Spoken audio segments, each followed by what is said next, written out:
May I welcome everyone to the February meeting of Manhattan Community Board 1's Transportation and Street Activity Permit Committee.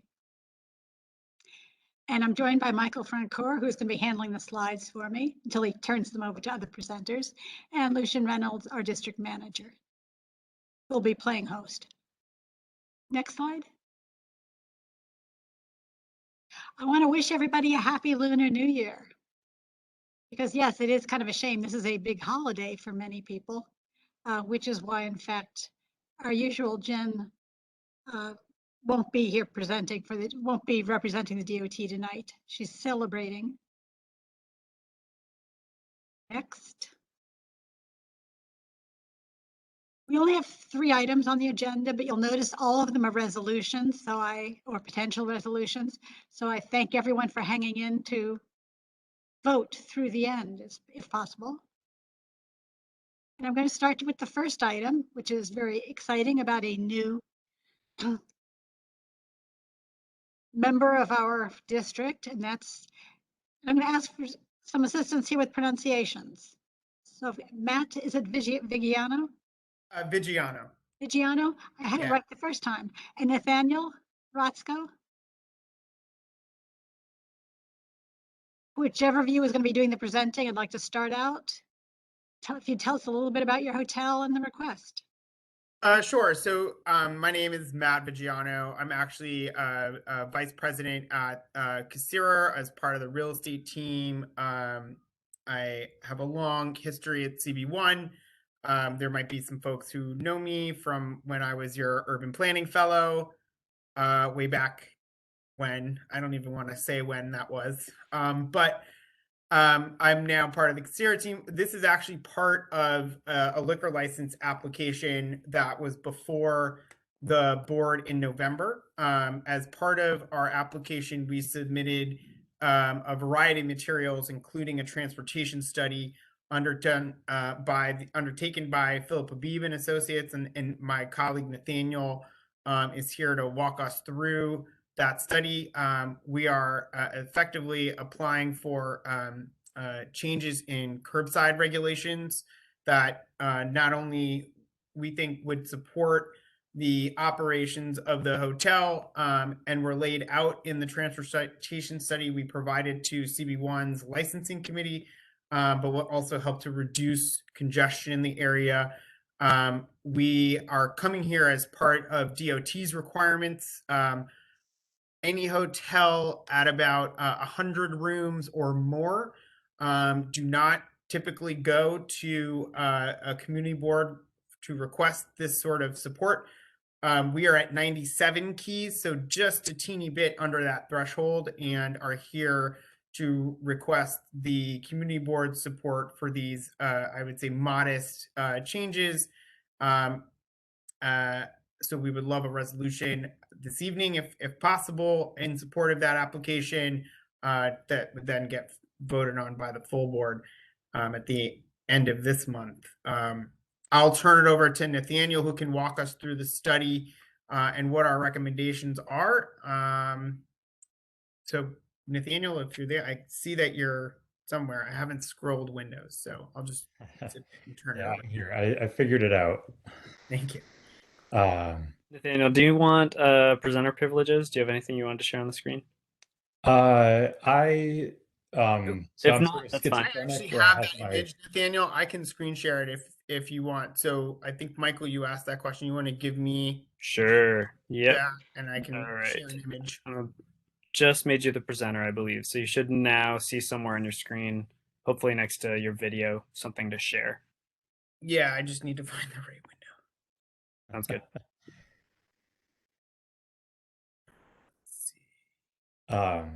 Yeah, so while Matt's doing that, so as he said, this started as an application for a liquor license.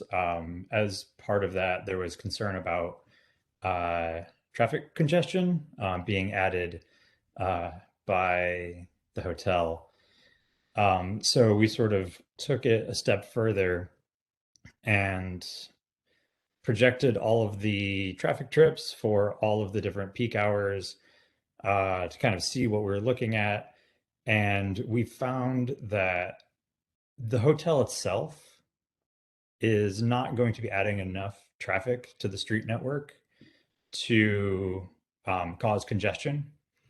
But um, because it's a Wait, hotel. sorry. Can everybody see this image now? I can't It may see take it. a bit to load. There we are. Okay. We see your file. You see me Excel fumbling window. around trying That's to right. find the correct image. Yeah. Matt Vigiano's taxes. See how poor I am? Great. And then I have too many PDFs open. You do. Okay, sorry. 1 second. There we go. Do you see Washington? Oh no. Okay. Sorry. Sorry.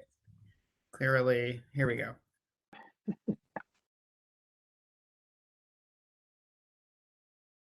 There you go. Yay. Okay. Sorry, Nathaniel. No, that's a great image to pull up.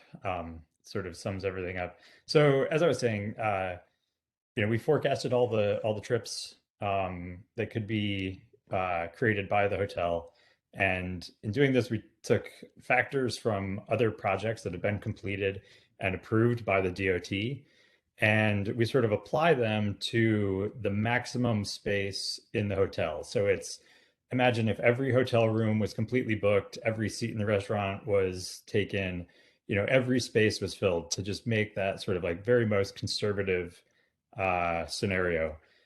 Then we forecasted all the traffic that would be generated, both vehicle trips, walk trips, subway trips, everything like that, to just get a sense of what was going to happen in the future. And there wasn't there isn't enough traffic on its own to add to congestion. And further, because of the nature of the hotel and the other uses, the restaurant, the event space, whatnot, the majority of the trips that are going to be generated by the hotel are going to occur during non-commute hours. So after 7 p.m. on weekdays and on Saturdays. So it's really, not going to sort of add to the area. But because it's a hotel, you're going to have vehicles dropping people off, picking people up, loading and unloading, um, uh, bags. There's there's a chance that the vehicles are going to have to double park, particularly after 6 p.m. because the existing curb regulations are no parking 8 a.m. to 6 p.m. Monday through Friday. So after 6 p.m. or during the weekday or anytime on the weekends, if vehicles are parked sort of along the curb adjacent to the hotel, any incoming or outgoing vehicles are going to have to double park, which that is going to interrupt the flow of traffic. So in order to alleviate this, we are proposing a 50-foot hotel loading zone along the Greenwich Street frontage of the hotel. And then down along the Desbrosis Street frontage, there would be a no parking, no parking anytime zone, which would start about 16 feet to the west of the existing hydrant. So you would have your, space for access to the hydrant if it was ever needed. So what this is doing is, you're allowing for-hire vehicles as well as private vehicles who are dropping off and picking up to access the hotel lobby, also access the restaurant and the event space. And that's sort of the basic premise of it. I can continue, or I can open up for questions. I don't know, Matt, do you want to add anything? Can I take? I'm gonna stop my screen share. Here we go. And I'll put my camera back on. Oh, hi, Patmore. No, I think it's pretty self-explanatory. These are all kind of changes that would support not just enabling guests or restaurant patrons from visiting the site, but ensuring that maybe we don't have cars double parking along Greenwich Street. It's not a wide street. It does have some parking along the Greenwich frontage, and ensuring that there's a place. Currently, there's no parking in front of the frontage along Greenwich Street, so we're not losing parking there. The spaces that we're asking or requesting be no standing on the Desprosi Street side, we are actually replacing with a net increase of parking spaces along Washington Street. So we are gladly able to increase parking while addressing congestion, which we, and our study has shown, does not really, I would say, create a large congestion impact generally. Yeah, that's correct. If I could just add to that. So before the hotel went in, when the property was parking garage, the entire Greenwich Street frontage, the 50-foot Greenwich Street frontage, and the 100-foot Washington Street frontage were driveways to the garage. So there was no parking prior to the hotel going in. Now the hotel is, since there's no parking on site, they are reestablishing that curb, which is great for pedestrians. And that's why Matt's saying that in the it'll be a net increase of parking because the curbs are being reestablished on both Greenwich and Washington. For clearing that out. That was going to be one of my first questions. Because I didn't see a request that would have changed it to increase. So how was it going to be increased? I want to make one basic, and then I'll open it up to other people because I know there'll be other questions. Because we're a transportation committee, I don't understand what the liquor license committee is after with traffic studies. What we tend to care about is taking care of the traffic, taking care of transportation management in the area. So what are you going to do with sustainable methods, such as letting patrons know on your website or other ways about the closest way to get there by subway, by train, by ferry, about where are you going to allow bikes and scooters to be parked or stored if they should arrive that way. There's really, everything in here is focused on cars and nothing but cars, but we're hoping through the congestion pricing that more and more your patrons are not coming or using cars, but are being directed towards other at least aware of other options. So we are providing bike parking on site. We have a storage space. I believe, I'm just checking some of my notes.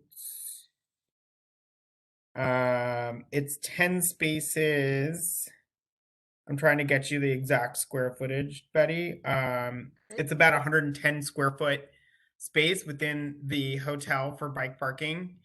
I think part of and I'll have to circle back maybe to confirm this, but our marketing materials also note the variety of ways in which you can get to the hotel. I think we do expect mostly folks to be coming from the airport. So if though they do come from domestic cities from the region, there are a multitude of ways to get down to the site, including public transit, buses, etc. I don't know that we'll get as someone who is a very heavy hotel user, there's also not just the arrival and departure, but all the time you're spending as a guest. You're doing trips, you're doing things.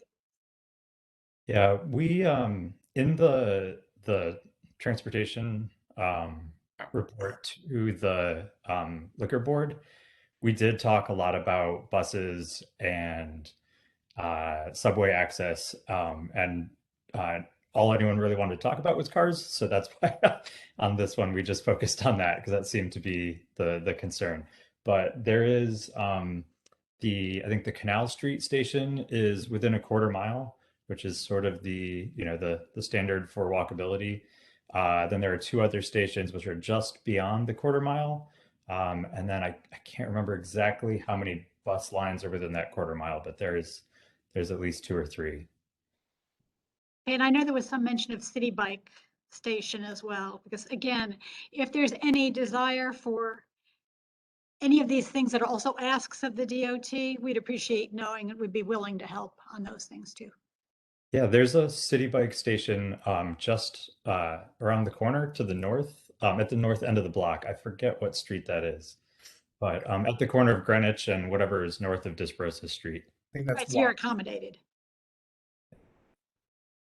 That's good. And Pat, And actually, you sparked something. Sorry to interrupt you. And just before Pat asked her question, if I could, we did look into the carting services that we're going to be using, and we're using a service that is already operating in Tribeca on this route. So we were very mindful in ensuring that we're not bringing any new, especially large vehicles, down to Tribeca. So the carting service, I think, is Waste Connections, if I'm not mistaken, and that actually is a service provider that utilizes ultra low sulfur diesel fuel vehicles as part of their operations. Just to speak to some of the sustainability questions you asked. Sorry, Pat, I didn't mean to jump in ahead of you. oh no, that's Yes, very helpful. yeah. Thank you. Pat? Oh, yes, you did, Matt. I know you did. I'm glad you're back and you're back safe. Thank you. I may have spaced it just now. Are these same parking spots also for deliveries? Excuse me. This is where, along the DeBrosi Street side, we would get deliveries. Yes. Sorry, I went down the wrong pipe. So they're deliveries, okay? Yeah, I just went down the wrong pipe. So it's deliveries and drop-offs and pickups on both sides. Primarily, deliveries would happen in the earlier portions of the day. If any of these committee members were on the SLA committee, the licensing committee, one of our commitments and stipulations is that deliveries would come between 8 a.m. and 2 p.m. per the community board's liquor license guidelines. Okay, So obviously I just don't remember. In the earlier times or within that window, you would probably have the goods and services deliveries there. And then after those hours, it would be a place where you could do a lay-by to drop off a passenger, somebody going to one of the restaurants, or to check in at the hotel if they're coming from Hudson and traveling west along Desbrosi's. So they don't have to like go around the block. Okay, thanks. If I could add, the no parking regulation does allow for commercial deliveries as well. So we wouldn't be taking away from commercial deliveries. And we've actually found that to be, I think, a little advantageous here, because then it means what you currently have there now is no parking 8 a.m. to 6 p.m. Monday through Friday. So on the weekends, that allows for a situation where you won't have the street blocked while there's a delivery or somebody dropping off a passenger or picking up a passenger. They could just scoot into that somewhere in that 70 feet to do that, and then keeps Desbrosi's clear. So it can be a west through street. And before Dad, I just have to ask one question. This is just a technical question. Hotel entry is on Greenwich, and that's easy to describe as the whole hotel entry. What is going to be the name on the DeBrosi Street entryway? What is the name? Is it going to have the hotel name as well, or is it going to have restaurants and?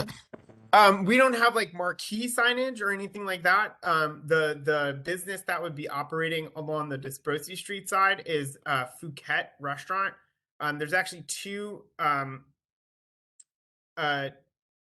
I don't know what the right word is. There are two commercial spaces, if you can call it that. There's the Phuket Restaurant, and then a small right off the lobby hotel bar, which I believe is somewhere between 40 and 60 seats total. So when you walk into the entranceway on Desbrosies, you can go, so if it's to my back, the street, West Side Highway is to my right, you would go left to Phuket and then right into the hotel bar. I was just wondering, because it's very clear that that is not considered a hotel entryway. What was it going to be marked? Because as far as naming it on a resolution or anything else, like what do I call it? I just think it doesn't really have a name. That's a good question. Because I know that's where you have event spaces and Accessory a variety of hotel things. uses,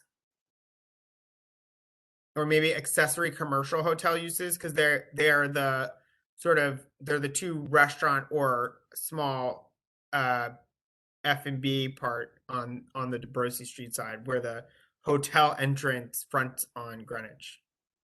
You know, I was saying, but if you ever find out what name they're going to put on the door, let me know. You like address like for Desbrosies or something like that, or That, but also they've got to have the door marked as something. People aren't going to walk along the street and see an entryway with no markings on it. well, there would be signage for Phuket. I know that the DBA of the small hotel bar, we applied as Le Marta, but I believe that name is going to change. So I don't know what that will be, but you could say Phuket, the entry to Phuket, but the main. Okay, that's fine. Just as long as it may designate it to show that it's not really primarily a hotel entryway. Gotcha. Okay. And then I recognize if you have your question. Yes. So I want just some clarity. So on Greenwich Street, that's a southbound street. Mhm. You said right near the corner of Desbrosies, you want 50 feet. So that's about 2.5 car lengths of the curbside regulations changed. And on Desbrosies Street, a westbound street, it looked like you want slightly more than 50 feet, like maybe 60 feet. It's Okay. 70. 70 feet. So that would be like one would be about 2.5 parking spots, and then on Desbrosies 70 feet. So that's about three parking spots. So what can you just say, what is the regulation on both streets right now? And what do you want to change it to? I wasn't clear if both streets right now are no parking 8 a.m. to 6 p.m. And are you asking for both of them no parking 24 hours a day, or is one going to become a loading unloading? So So I put the image back on screen. Thank Can you see you. that? So just to be clear, it's 50 feet along Greenwich. It's 70 feet along Desbrosies. Nathaniel, just so I don't get this wrong, can you please say which is which? Yeah, so on Greenwich Street, adjacent to the hotel's main entrance, is a hotel loading zone. So that would be hotel loading only 24/7. It's what it is now, or that's what you're No, asking for? sorry. No, currently it's no parking Monday through Friday, 8 a.m. to 6 p.m. And you're asking for a hotel loading zone for Correct. those 50 feet. Okay. Correct. Yeah. So hotel loading zones are supposed to only be at the hotel's main entrance, which is why we're only proposing it there at the main entrance. But because there is this other entrance that we'll also see traffic, Right. that's why there's this no parking zone, Okay. which would free up the curb for pickups and drop-offs, and also So that one is would a no allow. parking zone, 8 a.m. to 6 p.m., and you're proposing to extend the hours of that no parking zone Correct. for the 24 hours. Correct. Okay. Days. Just in this area denoted on the Right. plan in front of Right. us. Yeah, I just needed some clarity, so I understand. That's okay. Oh, and the So- days of the week are extended too, correct? Correct. Yeah, no parking anytime. Okay, no parking anytime instead of just 8 a.m. to 6 p.m. Monday through Friday. Right. No, I understand the need for this. I just wanted to understand the Sure. the specifics. Thank you. Yeah, and before Eric, I have one other question, because you probably also did this before the other committee as well.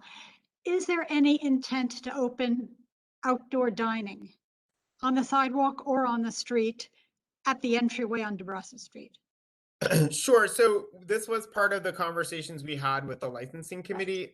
We would like to do that one day. Right now, the Sidewalk Cafe process does not exist.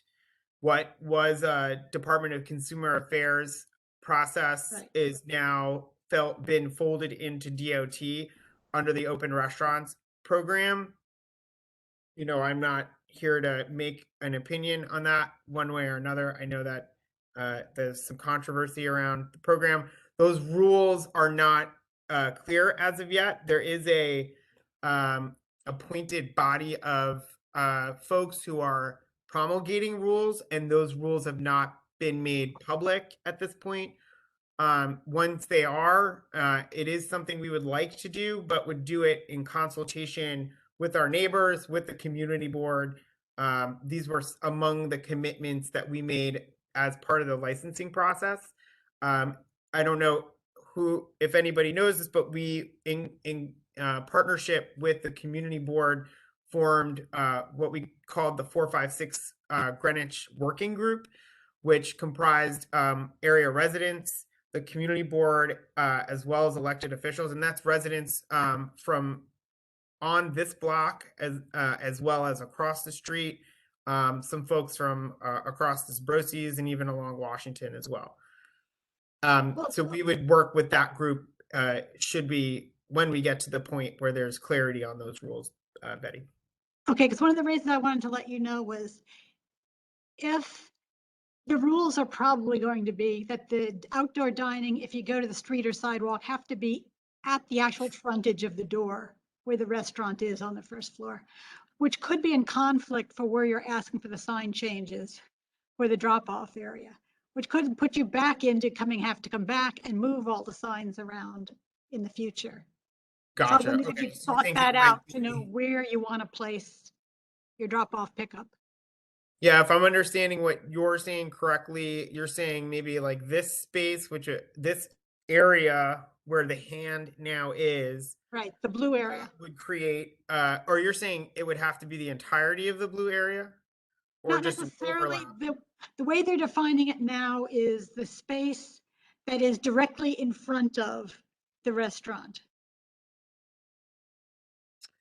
How are they going to define it in yours? Where you have multiple space? I'm not sure, but it could be in conflict with this. Could be it.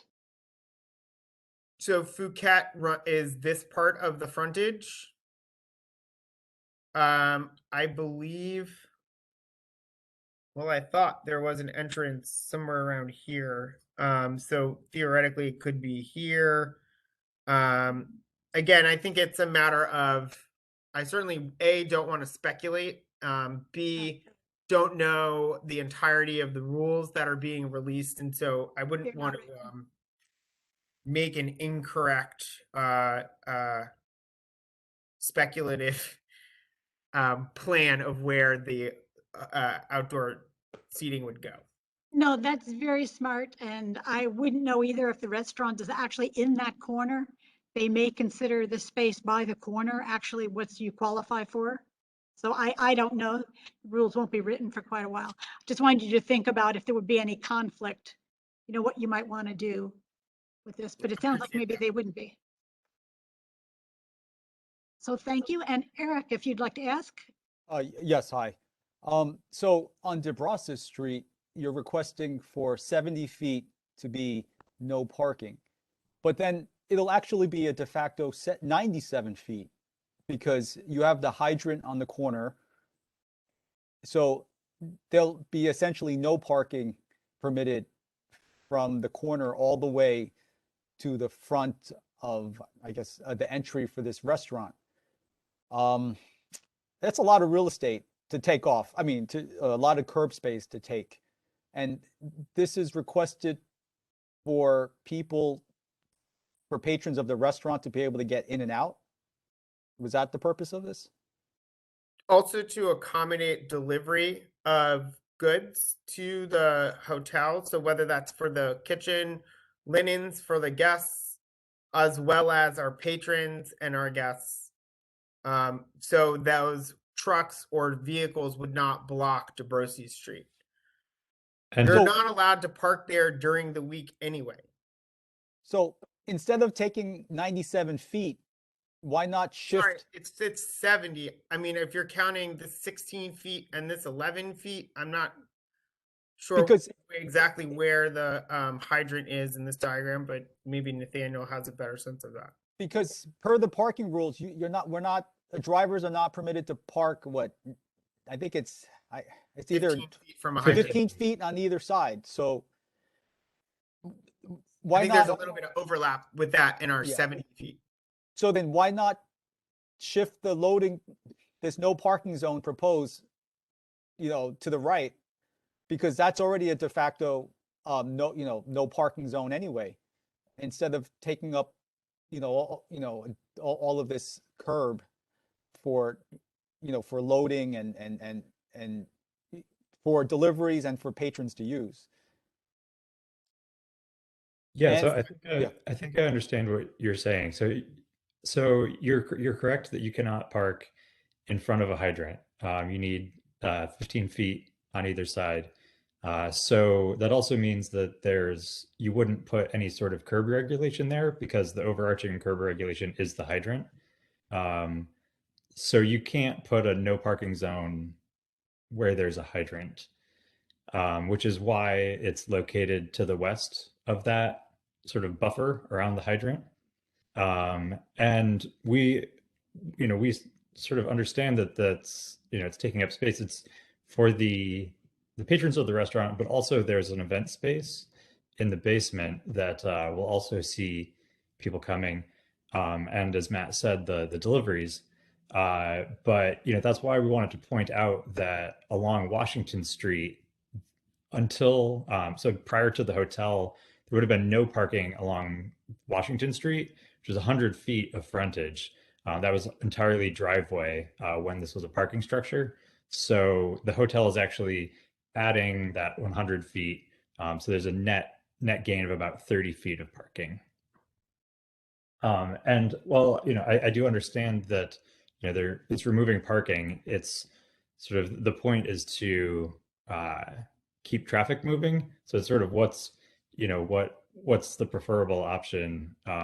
Losing a couple of parking spaces and having traffic flow, or keeping those parking spaces after 6 p.m. And potentially having double parking. Okay, thank you. Thank you. It's just a lot of space that will be taken for this. Thank you very much. I'm looking and it looks as if, one second, looks like that's answered all the questions. Super. I think so too. How do people feel about moving? I want some discussion to know how you feel about moving with a resolution with regard to what it is they want to do. And if you transfer back the control rights to Michael, if you go to the next slide, Yep. And I've got them. Yeah, I'll throw that up. because I want to handle this as two different things. Yep. I think I've Good. Was it this slide or the next one, The Betty? next one. This is, yeah, because what they're asking for are two things: a hotel loading zone of 50 feet on Greenwich Street and a no parking zone for 70 feet on DeBrosa Street, adjacent to where the restaurant, bar, and event spaces have their entry. As you can see, the existing curb regulations, as they've said, are no parking 8 a.m. to 6 p.m. Monday to Friday on both of the streets. And the requested curb regulation changes: Greenwich would be a no standing or parking hotel loading zone Monday through Sunday, 24 hours. DeBrosa Street would be no parking anytime, which of course would be Monday through Sunday, 24 hours. But you can drop things off in a no parking zone. You can't in no standing. I'm sorry, in a no standing anytime. Michael, Yeah, I was just gonna say, Yeah, I'm in favor of moving ahead with this resolution. I think Nathaniel summed it up nicely just a minute ago. I think, my primary concern with the hotel moving in obviously is just avoiding double parking and just making sure that there's, movement of traffic flow. And I think that these regulations will enable that. So, yeah, I'm fine moving forward with approving something like this. Great. And I'm going to ask Eric, is your hand up again or still up? Yeah. So since there's currently a no parking from 8 a.m. to 6 p.m. on DeBrasa Street, that's when any deliveries or loadings can be done. So that's already provided with the current regulations. So, but by having the no parking anytime, then that would primarily be for patrons of the restaurant and event. So. Don't forget the function of the curb space on DeBrasa is also changing. It was driveways into parking areas. Okay. Now it's going to be curb space. Detta, hand up or back up?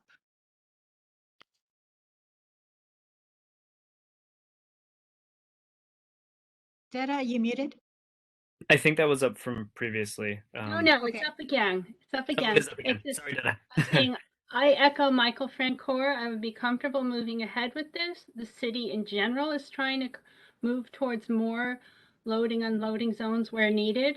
And I see these two as part of that. Let's hear from Tammy Meltzer first, and then our board chair, and then after that, you can decide where to go. So Tammy? Hey, Betty, thank you so much, and good evening, everybody. Yeoman's work for the month of February is never done. Happy Lunar New Year to those who are celebrating. I had a couple questions about whether or not you had done some schematic and research on what I didn't see in the presentation that had been shared with the community board was the effect of the tunnels, simply because there is both Washington and Greenwich provide, very, very needed north-south access for those not wishing to go to the tunnel or wishing to get out of tunnel traffic, so to speak, as well as DeBrosas if you're frustrated and fed up on Hudson Street and you want to get over to the West Side Highway. It's one of the full cut-throughs. So I wondered if there was any analysis. I didn't see anything in the transportation study. I have 3 questions. That's 1. 2, in the transportation study, I don't understand why the pier was used as a model, considering it is off the West Side Highway and it is nothing at all related to the situational that this building is in. So I'm curious about that. And these are questions that I would hope that you'll be ready to answer, not only here, but also because it would have come up in the full board no matter what.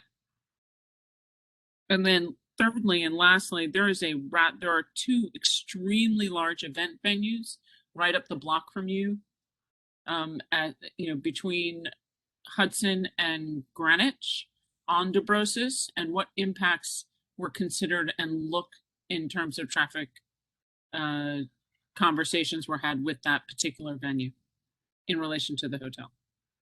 Thank you. Sure. Well, yeah, go ahead, Nathaniel. Oh, yeah, I'll try. I was trying to jot down notes as you were firing those off. So first, let me just make sure I understand that your first question is about the traffic from the Holland Tunnel. Traffic going to and from, I didn't see any, I may have missed it, and apologies if I have, but DeBrosas is one of the few streets that if you need to get off of Hudson Street, it's one of the few lefts through streets to the West Side Highway, getting away from tunnel traffic, and then the north-south access. So I didn't see it relevant in your traffic study. That's all I'm checking. Sure. Yeah. So the curb regulation changes that are being requested only pertain to the hotel and are intended to alleviate potential traffic impacts related to hotel generated traffic. So that's why, we're looking at, just how to free up any space that might be taken by hotel generated traffic. So I can't really speak to tunnel traffic, but I would say that if you look at the uses within the property, the hotel, the restaurant, the event space, the peak hours of use are going to be during non-commute hours. So that's going to be, midday, noon to 1. In the evenings, it's going to be 7 p.m. to 8 p.m. And similar patterns on Saturdays. So your hotel generated traffic at the peak is going to be occurring sort of not when the commute hours are happening. Thank you. And the other two? Yeah, sure. I didn't know if you wanted to follow up on that one. So the second question was about Pier 57, correct? Yeah, because I noticed it as a comp set, and it is nowhere near a comp set in terms of its neighborhood, its access. It's not in a residential neighborhood. It's off a major highway. It's attached to it the greenway. It's, there's lots of other stuff that are completely unrelated for what I would have assumed you would have looked at for a comp set. Sure. Yeah. So because the traffic report needs to be done before the development is operational, we have to depend on factors that have been previously approved by the NYC DOT in order to estimate the future traffic demand. You'd actually probably be pretty surprised that there aren't many new event spaces or restaurants to pull from that have been approved by the DOT, just because most of the new spaces are taking over an existing space or are in some other way as of right. So when we were reviewing, the most recent data sets that were available and had been approved, Pier 57 was the most appropriate. It's in Manhattan. It's on the west side. I understand that the specific neighborhood characteristics are slightly different, but it was the closest to what what was being proposed. It also had sort of a higher end event space and a quality restaurant. The other two that we were looking at were more convention center type spaces. One was located in South Brooklyn and one was in Staten Island. And just the trip generation, the modal split, everything was just so very different than what would what would be comparable to the hotel. So that's why we went with Pier 57. And I apologize if I didn't make that clear enough in my analysis. Sometimes I get so used to shooting these off to the DOT where it's all just sort of understood. So I apologize if I didn't get into enough detail on that. I would couch to say on a discussion of comp sets, Pier 57 is 125% nowhere near what you're talking about. It's not, it is, I appreciate what you're saying. I would wonder when you're looking at a comp set details, and it's specifically because everything is based, your assumptions on this, and I'm going to call it completely offline because Pier 57 is off the West Side Highway. It is part of Hudson River Park. It has its own parking facility within. I can't imagine a further comp set from a residential neighborhood. I'm not opining on the other information because I find the base analysis with that as a comp set to be insufficient for actualities. I would have been more curious to understand what the other comp sets you looked at, if they were in a mixed use neighborhood or in a residential neighborhood, which would seem to me far more apt than a restaurant and concert venue with its own parking that's right off the West Side Highway. I mean, I'm not sure how else to kind of express it without being disparaging, so I apologize. I'm just Sure. saying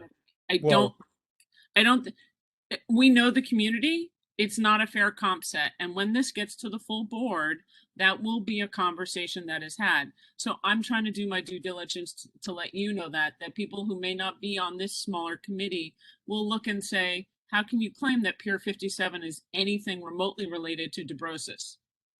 Sure. So if I can just clear this up a little bit, you're talking about roadway geography, whereas Pier 57 was used solely to estimate the trips. So that's behavioral. So that actually takes out the geography and sort of the setting of the residential versus commercial. And the point is, so you sort of boil it down to a more mathematical equation, and then that's how you can get these. You can estimate these trips a little bit more accurately. If this was something like an environmental review, and you were having, getting into something a more detailed analysis, which isn't this at all, then you might start adding in neighborhood characteristics. But Pier 57 is used solely as the characteristics of the use, which are very similar to the hotel, and was the closest thing that was available. I believe that Pier 57 was also used for the another venue that was nearby, that was also very different, but was used. So it's Manhattan is sort of I understand where you're coming from 100%, but you're thinking about sort of neighborhood characteristics rather than the characteristics of the use being proposed. Well, use and assets surrounding, I think, is the right answer. Yes, neighborhood characteristics, but that particular asset also happens to have a parking garage at it. So you can pull up and drop off directly there. So it's different as well. But where did you say that Pier 57 was used as a comp set in CB1? I didn't work on that project. One of my colleagues did. I just remember that it was in the area, somewhere in Tribeca. I think also on Greenwich Street, but I don't remember exactly. I think it might have been Live Nation.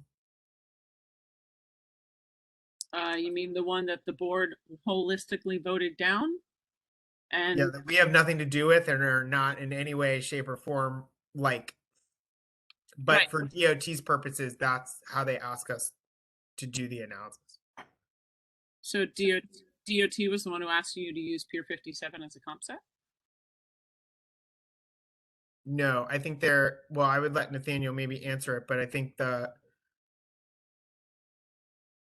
numbers of trips generated perhaps are the thing that you have to find reasonably comparable things to, not necessarily like geographic area, if I was hearing Nathaniel correctly. That's correct. You're never going to find the exact same development in the exact same location. So what we do is we find something that allows us to have a conservative estimate that's as close as possible, and using DOT approved factors. So your anticipation is that the comp set of Pier 57, which is a event venue and concert venue for traffic, will be the same as your hotel, which would be the same as what the board reviewed for Live Nation? I didn't work on Live Nation.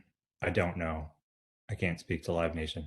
I was just bringing it up because I know that it was those factors were used, and it was in the area. Okay. I just thank you for the information. That's and then my last question was about the actual two large-scale venues that are 1 block away, and what impact, if any, were considered and reviewed in terms of use traffic. Sure. So similar to the tunnel, the curb regulations pertain to the hotel and are being requested to alleviate any potential traffic impacts that could be generated by the hotel, namely the double parking in order to drop off and pick up passengers. So I can't speak to these other venues, but I can say that by, the hotel requesting these curb changes in order to alleviate any, impediments to the flow of traffic that they might generate, that's going to help traffic in general in the whole area. Fantastic. Thank you for all the information, and I apologize for making you go through that, but it certainly does help understand on the comp set discussion. So thank you, gentlemen. I want to remind people, this is partly why I started this off with talking about our interest is really more looking at transportation management than traffic studies. Why? Because you can't really control the movement of cars, how many cars. On the other hand, everyone seems to agree that traffic only gets worse if you have a lot of double parking. So they're asking for space to reduce the double parking to keep the traffic moving. So since there was some interest in moving forward with this, what do people think about a resolution granting the two requests? Especially keeping in mind the hotel loading zone, which they're only 3 rooms away from it being kind of just granted without community board anyway. That's a very small differential. It is, Patrick. I'd be happy to move forward and call the question. Second. Yep, agreed. Sure, then if you'd like to go, I think that's. Yeah, hi. Okay. Yes, Betty, sir. can it be 2 separate motions? What do you want changed? Let's start there. I agree with the hotel loading zone. It is 97 rooms. It's close to 100. And they'll have an event space, so that makes sense. But the no parking zone for 70 feet, the need for loading and unloading for deliveries, there already is that provision, during the daytime. So the no parking, it's really for, it would really just be for the arrivals and departures for guests of the event space. No, they're And expanding the hours and days too. it would be no parking at any time, right? On DeBrosses Street? Correct, which now, Yeah. as you can see, it's limited to Monday through Friday and limited hours. But then when it has no parking 8 a.m. to 6 p.m. Monday to Friday, those other hours from 6 p.m. to 8 a.m., you're permitted to park. That is true. So, But they don't but have there- people coming and going from that space either. but then the community can use it. The other people of the community and their guests can use it. So, Right, but you risk double parking is my point. That's what they're And trying on to weekends. avoid, is yeah, saying, but give us a space and we'll give you space on Washington Street instead. we'll give you space on Because it used to be driveways. It used to be driveways. And now it's going to Um, be curb, so it'll be parkable, which before it wasn't. I just see it as it's quite a lengthy space for no parking permanently. So I agree with the hotel. I don't loading zone. I don't agree with the one on DeBrosses Street. Are there any other people who want to make a modification? Because I think, therefore be it resolved, we're going to be straightforward, give them the 50 feet on Greenwich Street, which there doesn't seem to be much dissension about, and the 70 feet of no parking unlimited on DeBrosses Street. And so are there other objections to either of those? I'm looking for hands and not seeing any. Then I guess we'll leave it to the voting where people can go in the direction that they want. Betty, sorry, it's Patrick. I was looking for the unmute button. Are these Oh, two please. separate applications, or is it one application? It's one combined? application. Yeah. Okay. Just thinking That's that why I Eric's said I'm point, we gonna could have handle split it it, as but 2 requests to split it. Yeah. To get feedback. And Tammy? I would vote for it, but I'm not going to vote because obviously not on the committee and you don't need me for quorum. But one of the things I did want to note is it would be important when this goes to full board, please, to have in the detail of the whereas the gain on the driveway spaces on Washington to help the displaced traffic from the other zone. Parking. Yes. Yeah, no, You know, that's we why I thank them for clarifying that. yeah, Because in the materials, it was not. exactly. And we do have some people in the neighborhood who do drive and who do not put their cars in garages. And there may be people who come to the hotel who do not want to, who would also like to street park. So it serves a good way and it helps the community understand that it's not a loss, that there are very positive things and they've worked with us. So thank you. Yeah, thanks. And so for those who saw the very rough draft that you got links to look at, certainly a whereas will be added to talk about the fill-in of the drive spaces to give more parking on Washington Street. So for a resolution then, it will be really to grant them one at the hotel loading zone on Greenwich Street and the no parking zone on DeBrusses Street, which is of course the entry to the restaurant, bar, and event spaces. Yeah, if we're at that point, I'm happy to call the question. Mimi, you still second and we can vote? Yes, second.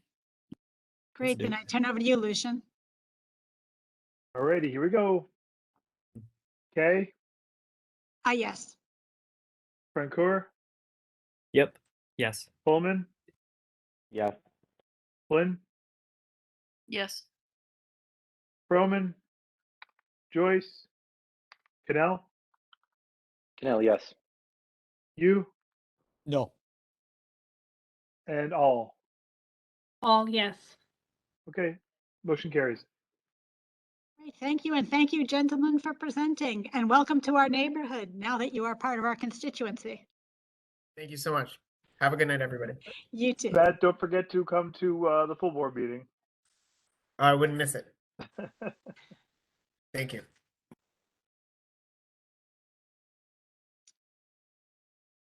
Now, I know you're all excited to hear about this again, but this is reducing use of city bikes on sidewalks. This is round 3 of this one.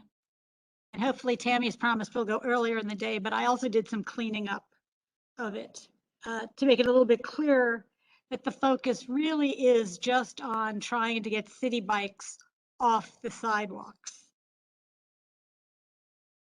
Especially for the pedestrians, because that's where the real complaints that this was supposed to address came from. You'll see there's been an addition of one thing, and that was in response to comments that I heard about, well, what about those that are already in spaces that we don't like, such as specifically the one on Murray Street, which you heard about. So it's added number 5 here to move city bike stations currently located on sidewalks or in public spaces, unless there is community support for the current location. Because there are some that in fact there is community support. Michael? Oh, I was gonna wait until you were finished. I was just gonna say that yeah, I like the cleanup language. I think this makes it clear, and I support this. Great, which is why also with the city bike stations on sidewalks, it's, without convincing justification and community support, was mirrored in the public spaces. So it's not just POPs, but all public spaces, because there are some places where there would be community support to keep them, such as the one that's been proposed. The Bank of New York Mellon is building that the Alexander Hamilton space being built along West Street. There was in fact a call to keep the city bike dock there. So never say never is kind of my motto. So these give some wiggle room, but convincing justification and community support are put in there to show that we would like to be able to opine in those particular areas. And Tammy, and then Jeff. Can we please just take out convincing support, convincing justification? I mean, I'm not really sure why that needs to be in there. The DOT is going to come with whatever justification that they want. All we need to do is what we're asking for and what Alice has said in numerous meetings was that, outside the executive order, they're not supposed to have been placed in POPs by the POP rules, whatever the case may be on that. But what was looking for was community board approval, so it could be taken a look at. They're going to come with justification anyway, because that's what the DOT does. They're going to present much as they did much. Yeah, they don't always. They should not. The conversation really was much like what happened on Duane Street, right? There was a dialogue on Duane Street with the city bike racks that went rounds and rounds and rounds through pre-COVID, through COVID, and continues to this day. And the community supported an idea to put the city bike stations at that point on a sidewalk in front of what used to be the old supermarket, which is no longer there, at the intersection at the end of Duane. But it was community support based. So I don't see why we need convincing justification. It should just say without community support. Like, they should come to the community board. They should talk to the community board. I don't understand why we need to have the words convincing justification, because they can, quite frankly, the DOT can justify anything that they want and have. And I personally, as a chair, find that a DOT support word, which is not needed by us as a community board role. That is my view on that. And especially not in POPs. I mean, I'll stop there. Okay, so let's hear from the others as well, because I in this term, I really do mean community support being broader than just the community board, because I know there are other methods for collecting. And that's also to mention the attendee. I do see you and you will be coming up, but let's have Jeff, then Eric. Eric can go Okay, ahead first. Yeah. Oh, Jeff. Okay, not me. Go ahead.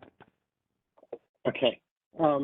I think I have a different view than certainly than those that have been expressed now and to some extent during the board. Let me just back up a moment. Streets, sidewalks, public spaces, parks, POPs, they all have competing, they're at a premium, the space is at a premium, they have competing use constituency. That's particularly true in Lower Manhattan, which is fully built out. City Bike is a very successful program, very, very popular in Manhattan and popular among our constituents. I happen to use it a lot, but I'm not the only person clearly that use it. And City Bike, in order to be effective, requires infrastructure. And a very important piece of that infrastructure are the stations where the bikes are to be put. There is not a single location for a City Bike station in Lower Manhattan or Manhattan generally that doesn't have some other competing use. And the particular location at a particular spot really is location specific. And I don't find anything inherently wrong with a sidewalk, a POP, or a park, or a street. Whether it's appropriate in that particular location on a street or on a park or on a sidewalk really depends on the geography. And if you look around the city, City Bikes are located in parks. There's one in Tompkins Square Park. There's one in Bowling Green. They are in, I mean, this is a public use. I don't see anything inappropriate. Maybe there's some regulation that says they shouldn't be in POPs, but I don't think inherently they shouldn't be any more than they shouldn't be in parks. They're in City Hall Park. Much better place for them than on Chamber Street or Center Street in the middle of the street. And as we heard, I think maybe Mark made the point at the last community board meeting on this, he doesn't want them in the streets because they take up parking spaces. But you know, we've got a built out city. Every location has some other competing use for it. And so it's a balance, any location you pick. And this resolution, I was prepared to vote for the very similar resolution at the meeting, but Now I think that this is basically an anti-city bike resolution that basically says don't put them anywhere except on a street, otherwise you got to come to the community board for a meeting. I just don't think that's practical. So I'll stop there. I may be the one person who votes against the resolution in the community board, and certainly people should vote how they feel. But I don't really see the problem that this resolution is trying to solve, other than the implicit problem of don't put any more city bike stations in my district without coming to me and getting my permission. And I just don't agree with that approach. That's what I have to say. Thanks. And that brings up one of the points that I cleaned up in the whereases, and that is that the POPs and public spaces where you need to go via a sidewalk to get to and from. The whole point here is if they don't tell city bike people you can't ride on the sidewalk, try to encourage people to walk them versus riding them. That's the point. That's what ties it together.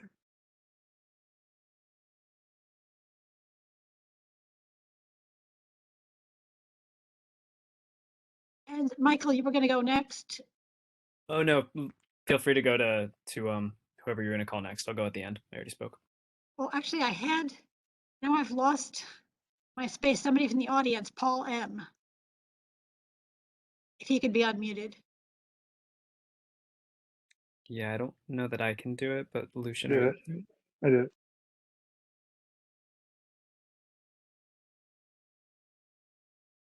Paul? I see that you've unmuted yourself. Oh, now you've remuted. Hi, am I coming through? Yes. Yes. All right, thank you for the chance to speak. I'm a avid city bike rider, resident of the district, downtown financial district. Regarding the final point, I would want to make sure that if any stations are being moved, especially considering that sometimes capacity here can be a problem, specifically with open docks, I wouldn't want to lose docks or stations because they happen to be on sidewalks, thinking the Bowling Green station, the City Hall Park station, the one by the Wall Street Ferry, and there's several others sprinkled around. Again, I wouldn't want to lose those. So then is the board committing to taking other street space to save those stations? And if that's the intent, if that can be made more explicit. Thank you. Yes. In fact, can I just ask you, the wording I played around with that was, should it be to relocate versus move? Does move make you sense that it's going to be eliminated? And relocate gives you a better idea of just relocate. Paul, does that help? I think so. I'd be open to other alternative words, but I agree with the point. I understand the point. Yeah. Well, that's why I'm looking for suggestions from people, and then with You're Jeff. thinking about replace. I think relocate. Yeah, we do want to understand that we're not losing it. So. Right. Betty, could I just jump in with one point? Yes. I think information. Diana has been reviewing some of her correspondence with the Department of City Planning, especially pertaining to the executive order that allowed for the initial placement of the city bike dock in the POPs on Water Street. That's the placement that is kind of set off a lot of the disagreements about this resolution. From what I'm seeing, what Diana is found is that there's likely, and she's has to confirm this with with DCP, but there's likely a discretionary review process involved in the siting of a city bike dock within a privately owned public space, which may make the whole city bike stations on POPs, the level of support necessary, moot entirely.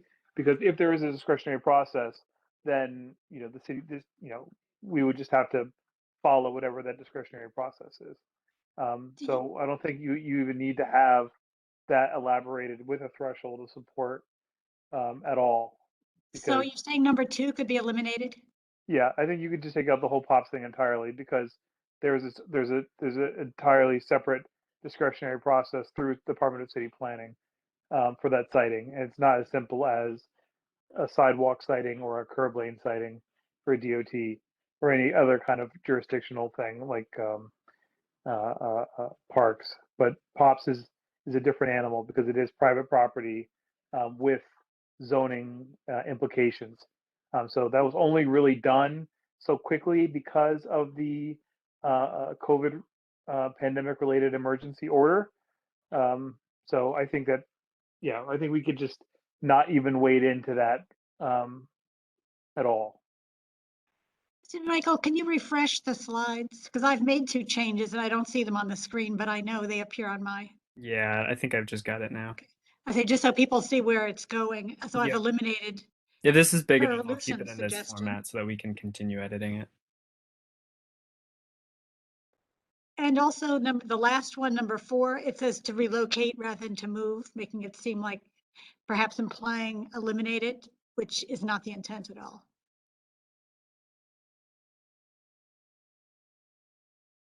And again, the focus of this was comments such as the person with Murray Street, that if committee members come forward with specific locations on sidewalks that are problems, that we could go back and not contradict ourselves to ask for individual ones.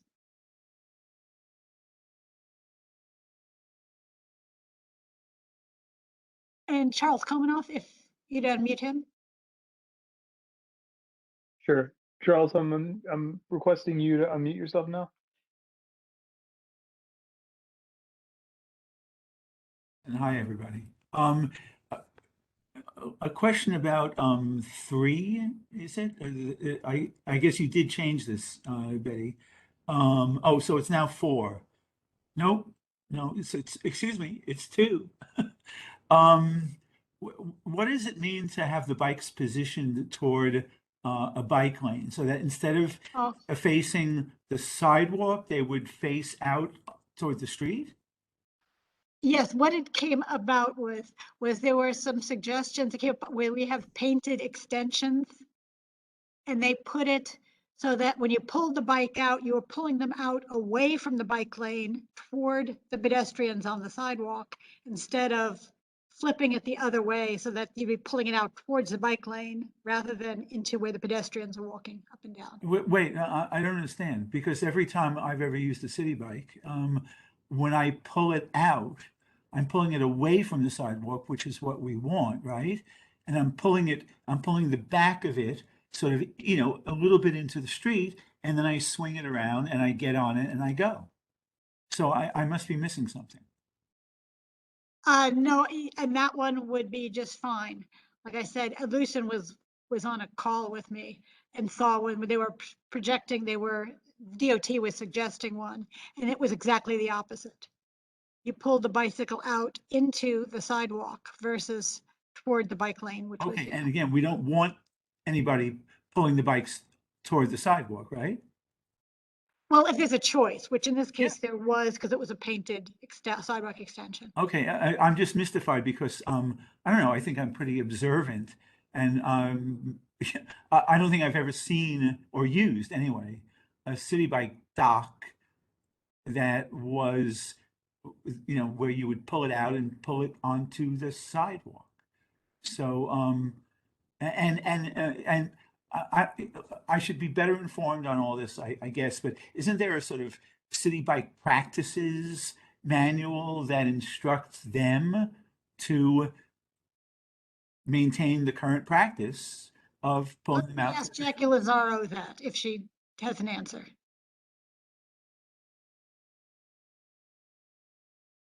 Sorry, could you repeat that? Are you asking about the guidance for removing docks? Betty, why don't you do it? You're better at this than me.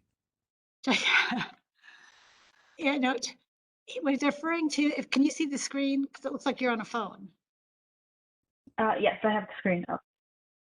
Okay, if you look at number 2, that's what started it. And Charles was asking me, saying that he usually saw them being pulled out toward the street. When you pulled the bike out of the dock, it was towards the street. I said, no, I'd seen the opposite in a case. I wanted to make sure that didn't happen. But yes, it is most common in painted extensions versus on raised sidewalks. I see. I think I've actually, I agree. I think I've seen both. And like you said, on the extension, I can't remember what station it was, but I do believe that they did have it, that it would pull out closer towards the sidewalk. I would have to just double check. So Charles was asking, isn't there some kind of rule or regulation that would tell them which way to do it? And that's what I asked for clarification. I don't know. Well, look, go ahead. Mhm. I was going to say, not that I'm aware of. I do know that they sometimes have best practices posted on the handles, but those I believe typically include, not riding on the sidewalk, making sure you follow the traffic signals. I don't think they mention like the process of removing the bike from the station, but I would have to double check with our bike share team. Yeah, no, this would be the placement of the station. Yeah, this would be like DOT engineers placing looking at the geography of the sidewalk and deciding.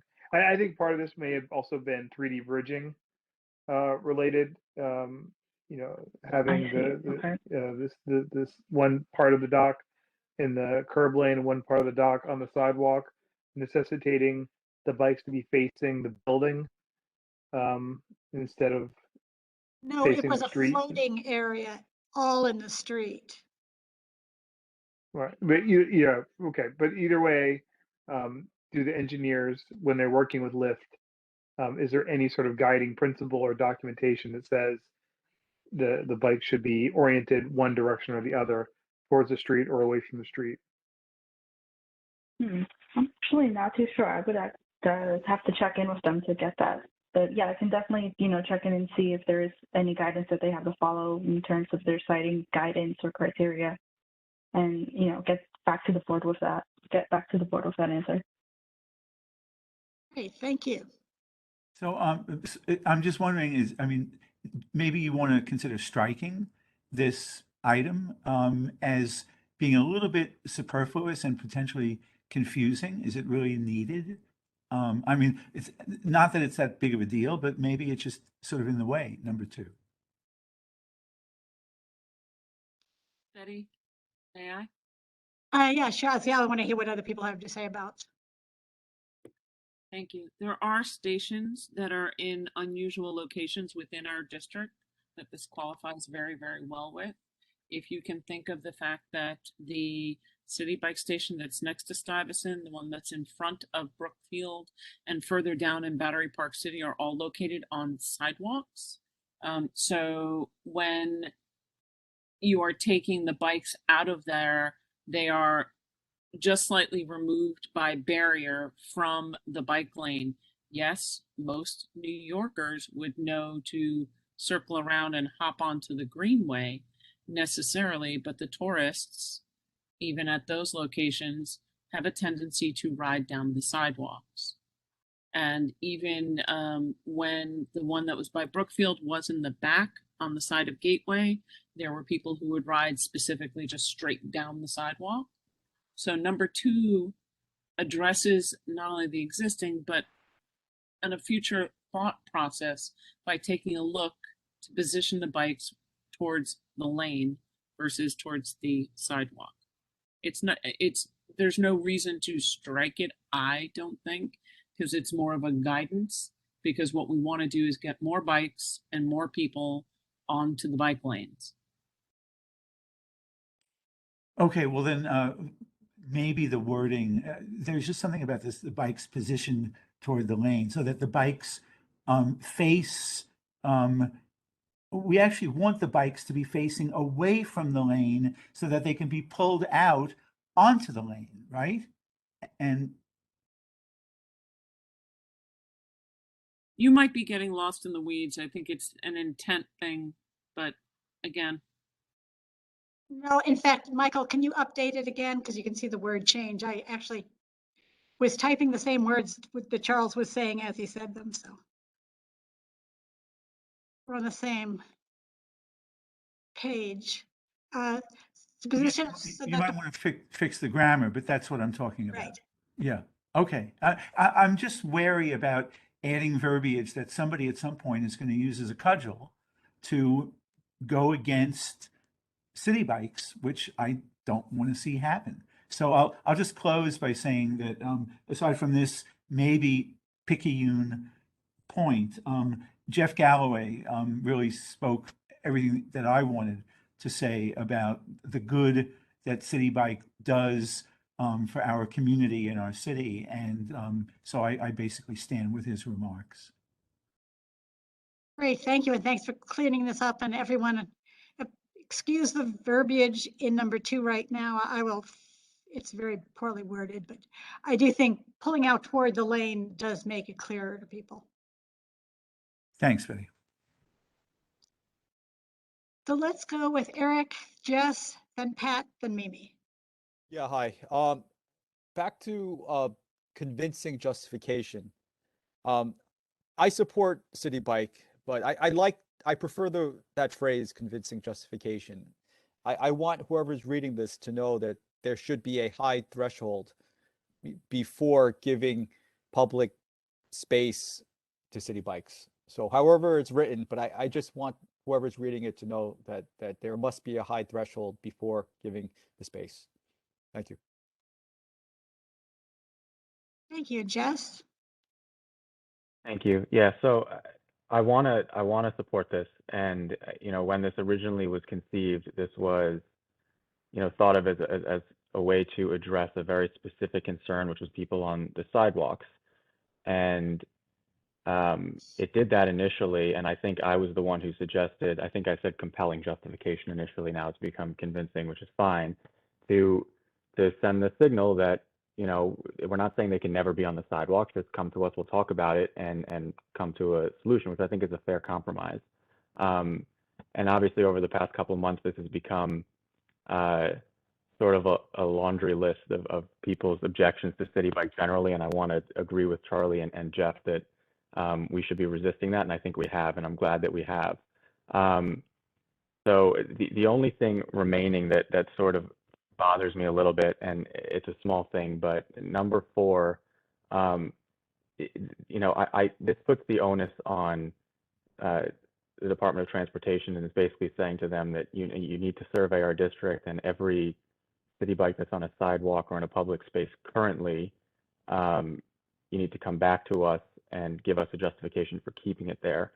And, you know, I think that has it backwards, that what we should be saying is that, you know, if there's one that we object to, we can address it, we can pass a resolution about it, and then talk to the Department of Transportation. I don't think it should be the other way around, where they now have to come back to us with a justification for already existing city bikes. So that's a suggestion. I would think that we should just strike that altogether and keep this limited to the issue that we originally conceived. But that's just my thought. So thank you. Before I go to somebody else, just on that same point, do you have any suggested wording you would use if it was to remain? For which part specifically? For number 4. For number 4. Well, one thing I would do is I would get rid of public spaces, because pretty much everything's a public space. So if there's something, like if we wanted to, you know, have it specifically on pops, for example, maybe that's one way to do it. But again, I would say, you know, if we have a problem with one, we can bring it up ourselves. But I don't think, you know, we should start relitigating already existing locations. Would you change it to relocate city bike stations currently located on sidewalks? I don't want to close it. Well, I'm somewhere, but me personally, between just eliminating it as you suggest and a word to say that if it's complained about, if requested. Right. Yeah, that would be better. That's closer to what I'm thinking about, because it really does read right now like they should have to go back. And Yeah, I didn't mean that at all. yeah, yeah, yeah, I know, I know.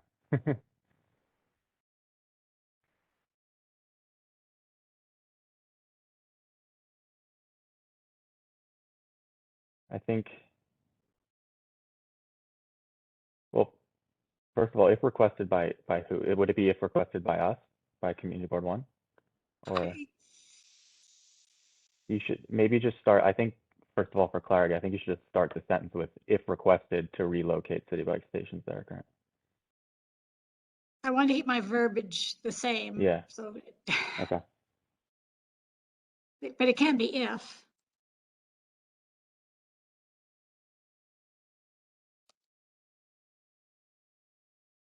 And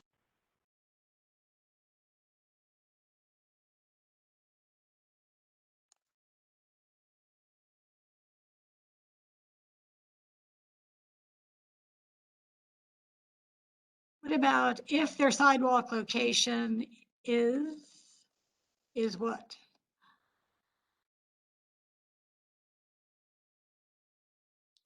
Betty, I loved his way of doing it. I understand you want to keep with your formatting, but it actually makes really good sense to have that last one different with his verbiage because it's extremely clear. It's not left for misinterpretation, which Right. I'm hoping would be supported at the full board because it's exactly what has been talked about here. It's not a re-review of everyone. It's if there's a problem one, because there were many Right. that were perfectly fine. Right. I just wanted to define a little bit of what the problem is. How do you identify or quantify what a problem is?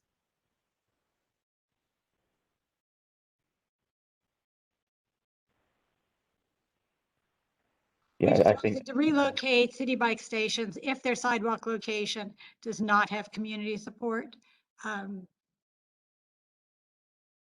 But that's very, very.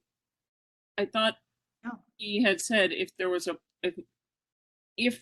problem with the station, that it would be reviewed at request. right. That's exactly right. So if requested to relocate city bike stations if they're if placed on the sidewalk. Or even just if requested to relocate city bike stations if we request them anywhere.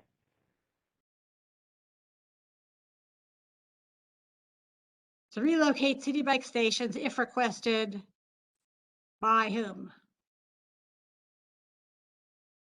You don't want just individuals, otherwise everybody has an opinion. Right. I still, what do you think about just starting the sentence with if requested? By whom? Right. Tammy, is that what you were saying you agree with too? We really only want, the city has metrics for determining requests, right? Right. It's not just one person asks him when stuff happens. And Lucian has gone over the 311 requests and other letters and things and a community board request. It's never just as simple as, somebody calling up saying, hey, this isn't working. There's a process that the city follows on that. But it's not about, we want to make sure that we're not moving every city bike location that's on a sidewalk. It's really only the ones that become problematic for whatever reason that may be, whether that's now or later. And it's not something that is just automatically done. It's reviewed and discussed and, all the good things that we do for the problematic ones only.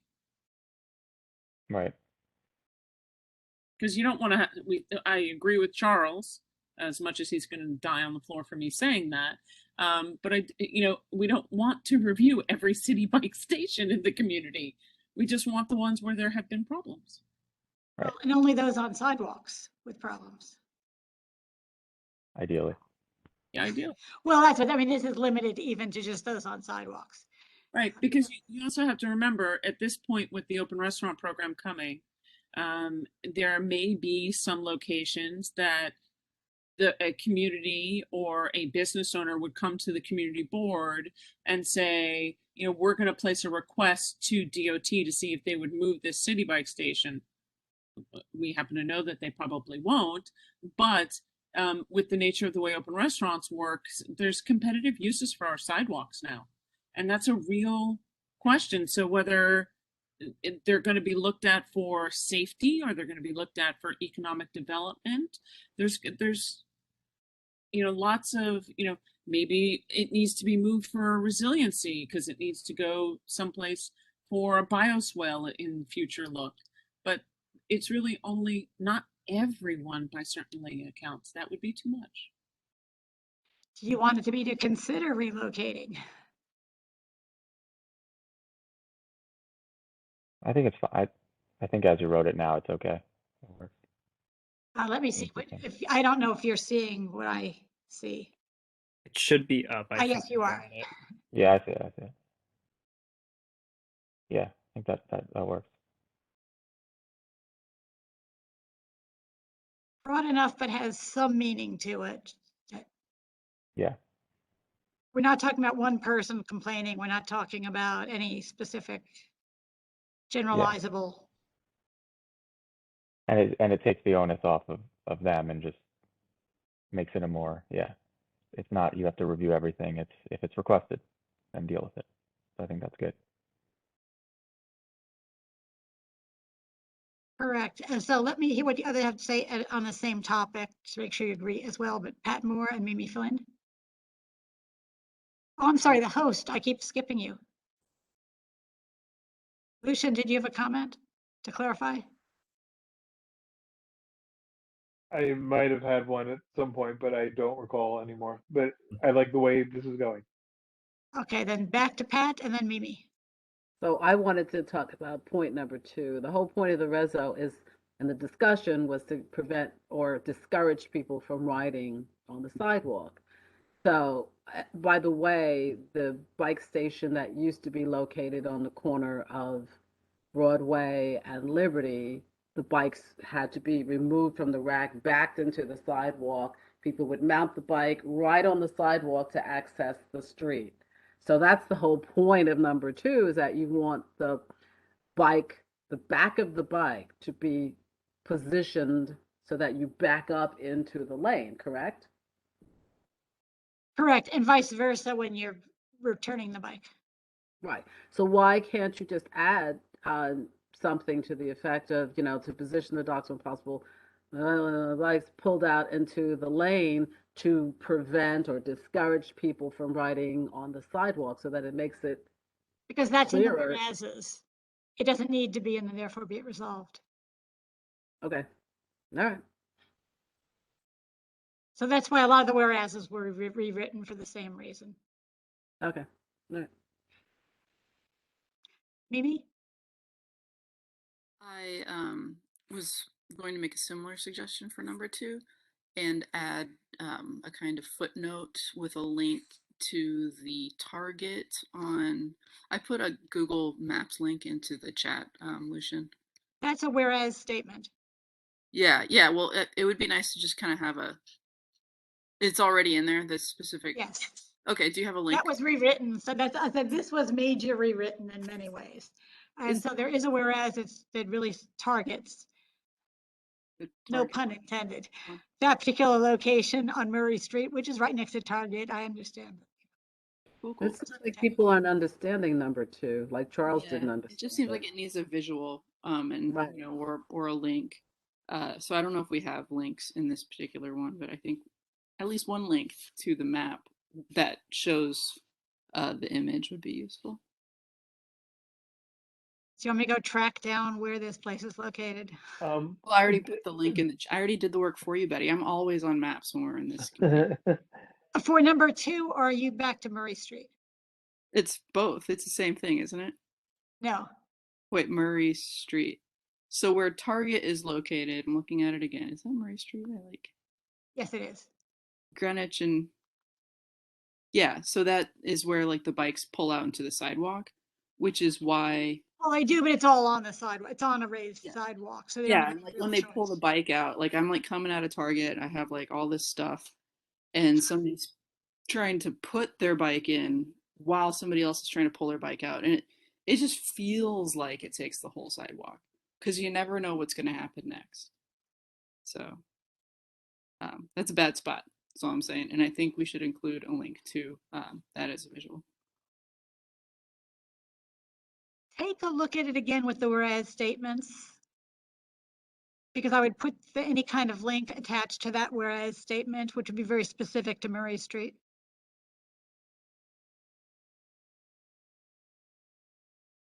Betty, I believe that Charles Kalmanoff has a suggestion for wording on number 2. Oh, Sure, you can unmute him and then Charles? here. Oh, yeah. Thanks, Michael. Yeah, why not just say for number 2, to position docks when possible alongside bike lanes, comma, and oriented so that the bikes pull out toward the lanes, period. And it's in the chat, but I think only Michael can see my chat. Thanks for giving Yeah, I think Lucian's on top of it, but I saw you typing too, Lucian, Benny. I'll let you handle the lane. typing. Does that make it clearer? Back into the lane instead of pull out into the lane? I'm not sure, but it seems clear to me that you wanted to back into the lane. That's fine with me. I put Charles' language for everyone to see. In the chat. Could you put a comma after lanes in the middle of the sentence?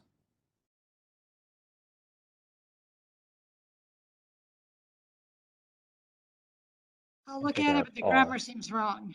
Yeah, come on, it's in the chat. And oriented so that the bikes pull out toward the lanes. Yeah, no, you have to, Michael and I are working on the slide itself, so I know. you have a different screen.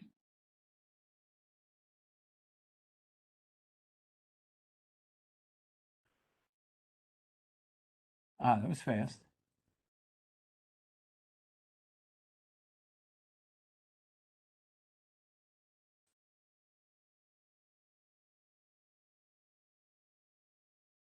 Okay, Michael, you made the change? Yeah, how's that? Does that look? It's it's off by a few words, but I think it captures. I think that makes sense. You like that? I like it. Great. Pat, is it okay with you? Yeah, it looks good to me. Well, if we have one more problem down, we can go on to Jess. Yeah, this is a small one, and I hate to bring it up, but I just know based on the last full board meeting that without convincing justification and community support, it's going to cause people to make comments. And you know, to me, I think the only important thing there is that we just have a qualifier. The standard doesn't really matter to me, so I agreed with Tammy that maybe just taking out convincing justification and saying without community support, I don't think it means anything much different, and I think that it's more likely to make people less queasy. But just my thought, because I know people are That's going the to comment problem. on We it. had someone who said just the opposite. So Oh, is that Eric? Yeah. I don't know the real problem of having both. I That agree. people want a But justification that from the engineering perspective, what is the reasoning for this? And then maybe that will garner more community support. yeah, I agree with you. I'm just thinking ahead to because I know people have problems with the language, so just thinking ahead. Yeah, no, and I appreciate that. I've thought all sides of this, and people who want to attack it and go after grammar, even when they don't understand it, are going to exist anyway. Okay, I'll Perhaps fight for it with you then. Perhaps Betty Lucian has some constructive community advocacy verbiage that could be looked in there to be the lens that comes from where we are as a community board to make that palatable.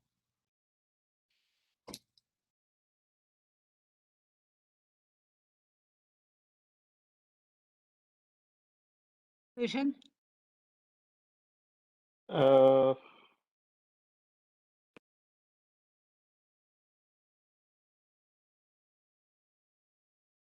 Yeah, I mean, these are kind of small things that if people are going to vote the whole resolution up or down based on that, then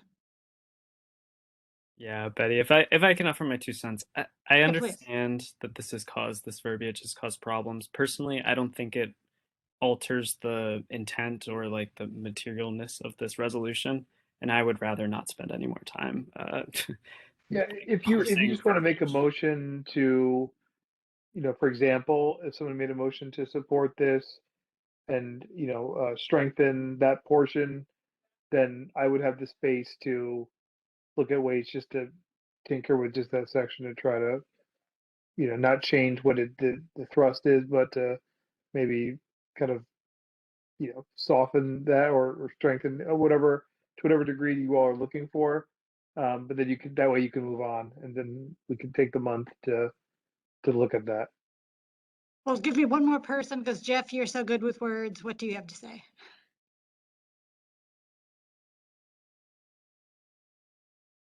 Jeff Galloway? You muted? Can you hear me now? Yes, thank you. Okay, sorry, my phone is all screwed up.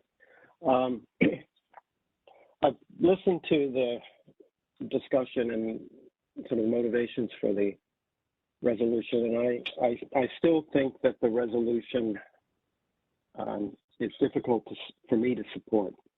I'm wavering on it as written. It still comes across as fundamentally anti-city bike. And from what I've heard, there are 2 locations that people seem to have problems with. Murray Street and that one on the Pops over on Water Street. And we are agonizing over a set of general principles that we think should govern city bike location, essentially to address those 2 locations, and I guess a fear that maybe something will be done again that we will object to. I'm not sure, as I said before, I'm not sure that I support a priori not putting it on a sidewalk. I mean, there are several locations that we've talked about a lot where the sidewalks are clearly the better location. In Battery Park City, City Hall Park, there's lots of places where those are clearly better locations. Even Murray Street, if you put it across the street on Greenwich Street there, that's probably the best location of all. Alternatively, you could take away a bunch of state parking spaces on Greenwich there at Greenwich and Murray, but there's a huge sidewalk across the street that could easily accommodate a city bike location.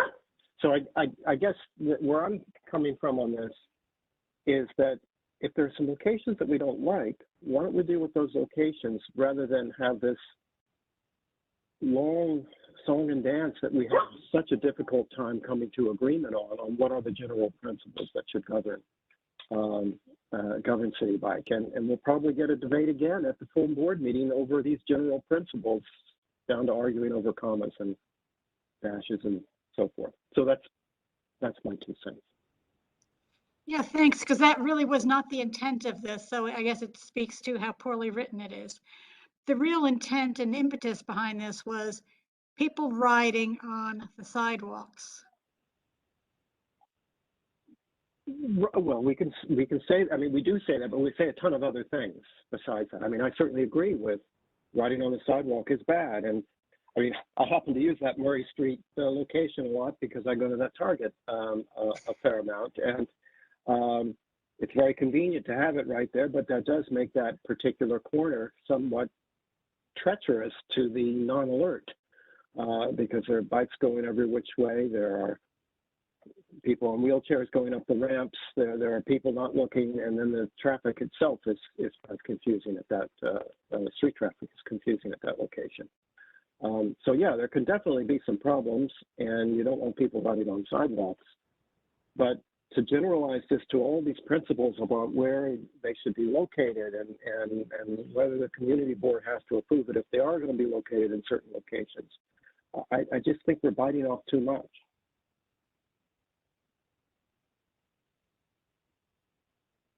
But I'm not even on this committee, but since I was one of the ones who spoke at the full board meeting on this, and I listened to Tammy's injunction that if we want to have something to say about it, we should come to the committee. So I am, but you guys have thought about this a lot more than I have, but I think it does come off as anti-city bike.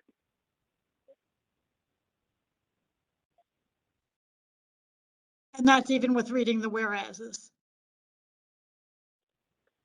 Well, I'm only looking at the be it resolves here. I don't think I got the link to where the whereases are. But even the discussion, though, is sort of, I mean, it's like, we don't want it here, we don't want it there, we don't want it there. And if it is going to be here, it has to have all these conditions, and it's got to have a community board meeting. The whole aura of the resolution, at least the discussion of it, is let's put a whole bunch of hurdles in place of City Bike because they're, you know, it's an unattractive nuisance of some sort, as opposed to an amenity. I think most of our constituents view these things as amenities. You know, I always joke about transportation. New Yorkers hate every mode of transportation except the one they are currently using, and that's me too. I mean, you know, when I'm driving my car, I hate the pedestrians and the bike riders, and on my bike, I hate all the others. But you know, we have a crowded street, we have a crowded community, and it's going to be kind of organized chaos, and I think we should try to minimize it. But I think when we try to legislate one particular form or one particular location for one particular form, we run the risk of unintended consequences. Well, I think that since number 2 and number 3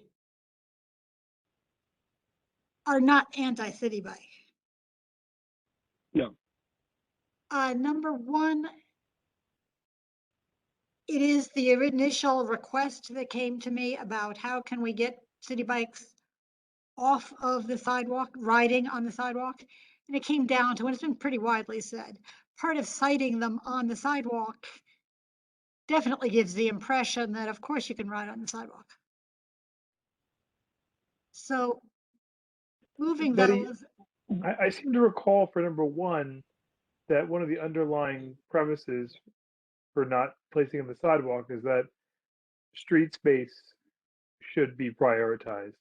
That a lot of times the city is placing these on the sidewalk because they are opting to cut into the pedestrian right of way as opposed to what has been set aside for automobiles. And in most cases in CB1, that is placard parking and agency government parking. So I just want to kind of call back to that's been a conversation that this committee's had, that we've expressed to DOT in the past. So I think maybe the context needs to be called out. That I do recall that this is why is it going on the sidewalk when there is plenty of street space in the same location? Yeah, then let me give you 2 whereases. With that, maybe that would help people. 1 whereas is citing city bike stations on sidewalks is of concern because 1, they take away from pedestrian space. 2, it implies that riding on the sidewalk is legal. And 3, it encourages users to ride on the sidewalk to and from the city bike stations. Another whereas, Manhattan Community District 1 contains historic neighborhoods and streets with some very narrow sidewalks used by very large numbers of pedestrians who face competition for space with garbage, scaffolding, etc. already. So that was one of the thrusts, was merely giving more back to the pedestrians. So another whereas is pedestrian safety and mobility is paramount. It's hard to argue with those, and as I said, I'm very close on this resolution as currently worded and being able to support it, because of course I support all those principles. I do fear, though, that we'll have a repeat of what we had. Resolution, it's kind of like dogs, bicycles and dogs. When you start to discuss them, everybody's prejudices come out. You have coming from all directions, somebody trying to chime in on it. Before you know it, a resolution in favor of one thing turns out to be a resolution against something. And I have some concern. Well, I have that concern with this one. I mean, as worded right now that I'm looking at the resolves in front in front of me. I think I could support that. What if we get But rid of I number am 4? Would that concerned. soften it more? I missed that. Getting rid of what? Eliminating number 4, relocating city bike stations located on sidewalks. Worded the way that it's worded, I think is okay. But contrast that with 1, and I can't remember who was making this point before. Maybe it was Jess. I don't remember. But number 1 basically says, don't put them on a sidewalk unless you get the community board support. And I'm not sure because you know what that's going to be like. We're going to have a meeting where all the city bike haters are going to come out. We're going to have it'll be like a dog run community board meeting where everybody who's pro and everybody's con is going to come and yell and scream, and who knows what the result is going to be. I mean, I don't have a problem with the not place on sidewalks without convincing justification. And maybe I don't have a problem and community support. But if at the community board meeting, somebody puts in their, stronger language, then all of a sudden I won't support it anymore. But I'm not trying to hold this up because I realize that I may be in the minority on this anyway. But if you're just sort of asking for my view, that's what it would be. Well, actually, I appreciate that because I was going to ask people to look at it with a view of when it goes to full board, I don't intend to entertain any changes. Otherwise, one person can hold it up and it just goes on and on and on. So it's getting it to wide enough appeal that it can just be voted up or down. Yeah, if I could, pop in for a sec. I do just want to say I really appreciate, Jeff, what you're saying. And I think, the points that you, who else, Jess and Charlie all brought up were helpful to me because, having been so in the weeds with this resolution, it's helpful to be brought out and be like, oh, hey, is this still saying what we thought it was saying, after a few months of tweaking?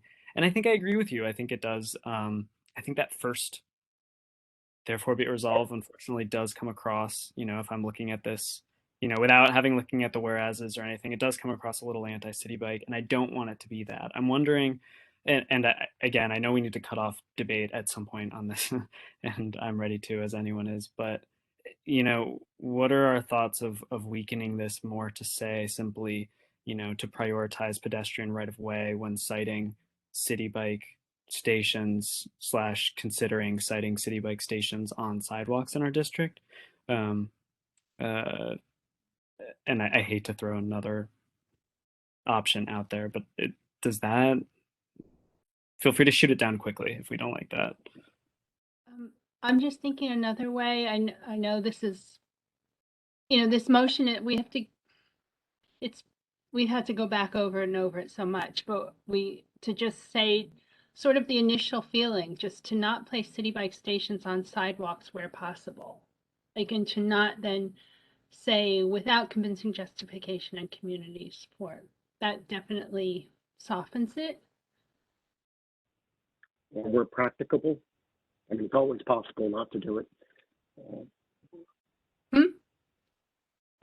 I was suggesting substituting the word possible with practicable. Oh, wait, okay. Because it's always possible not to do it. When practicable. And Michael's suggested language was fine with me as well. The prioritizing of the pedestrian right-of-ways. All those things are important. And I recognize, and Tammy mentioned earlier the one at Gateway. I live in Gateway, and I love that station there. But she's absolutely right. People would come out of that and ride right on the sidewalk for at least a half a block. And that's not something you want to encourage. And Michael's wording is actually nice because it keeps it positive. So instead of say to not place city bike, you could say to prioritize the pedestrian right of way when considering city bike placement. Too vague. Well, I get that. That's valid, Betty. Yeah. Well, I mean, you could use it as an intro to the one that that use that phrase as the intro, and and as such not place city bike stations on sidewalks without convincing justification. I'm troubled with community support because that just, there are so many people whose ox will be gored no matter where you cite this thing. You don't want the people fighting over the parking spaces, fighting with the people who are fighting over sidewalks and fighting over the pops, and God knows it's got to be somewhere. But with that sort of lead in of this is our rationale, prioritizing the pedestrian right-of-way, I think that gives some additional context to the convincing justification language. Just my suggestion.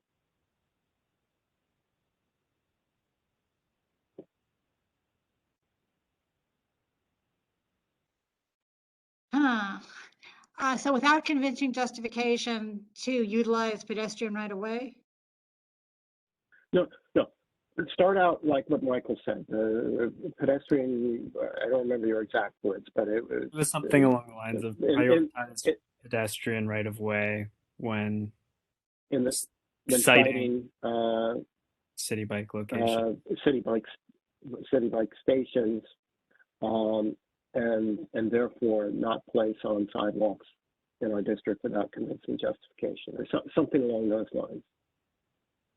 I would say just end it and not place on sidewalks. No offense. You don't add the rest. Those 5 words aren't needed. Just period. We're prioritizing pedestrians.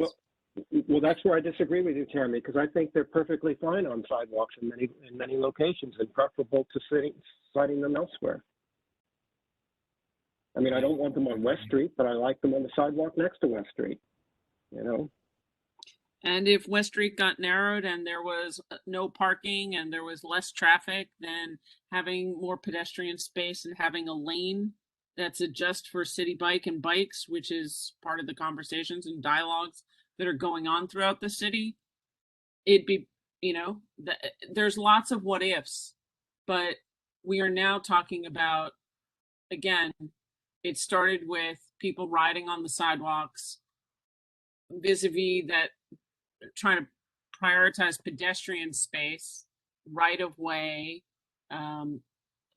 clear path, and all the other things that are so needed for the pedestrian realm on tiny streets. And what we don't need are more placards and permit parkers, right? So if there's, yes, if there's no other place to put it and it's not safe to be in the street, of course that would be probably, but DOT usually comes to us anyway. So I don't really know what the big hang up might be. Well, I think, Tammy, you may have missed some of my earlier comments. I mean, you all can do what you want to do. I was just trying to make constructive suggestions and voicing the view that I hold that sidewalks are not necessarily inherently worse than a street in any given location. And the language that we were working on, for one, was to state a preference for not on sidewalks with a rationale such as prioritizing pedestrian right-of-ways, and therefore don't place them there without convincing justification. But I certainly wouldn't be prepared to support just an absolute ban on any more on sidewalks, because in many locations that's actually the best location. Near City Hall Park is another example where it's much better on the sidewalk than it is. Well, actually, that's in a park, which and some of our members would oppose as well, but it's certainly a lot better than the street in that location.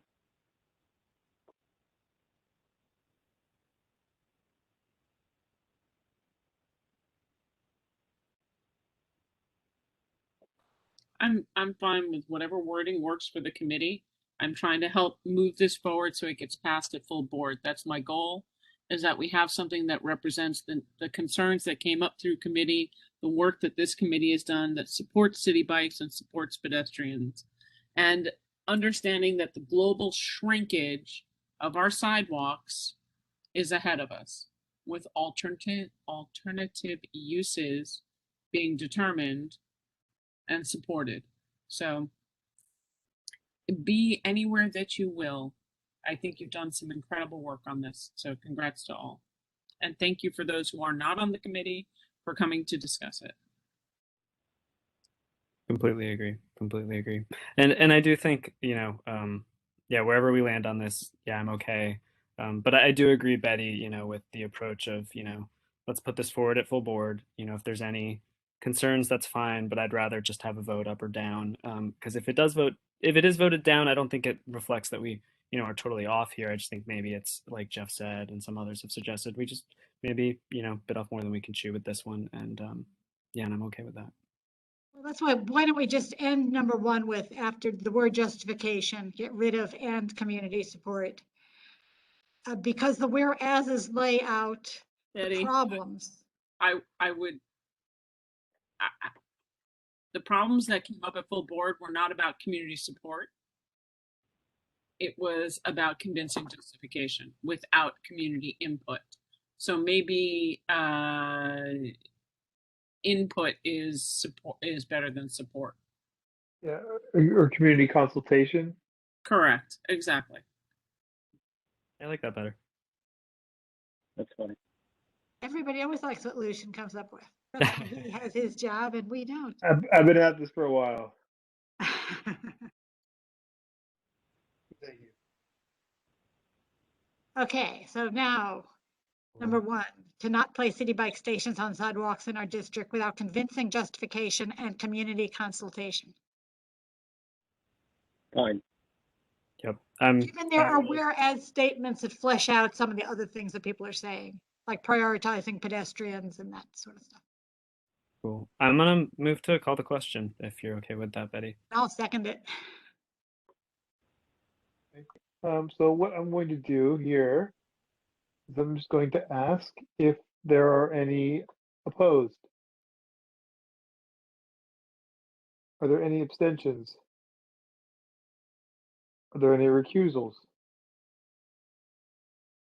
Can everyone hear me? That was my question. Yes.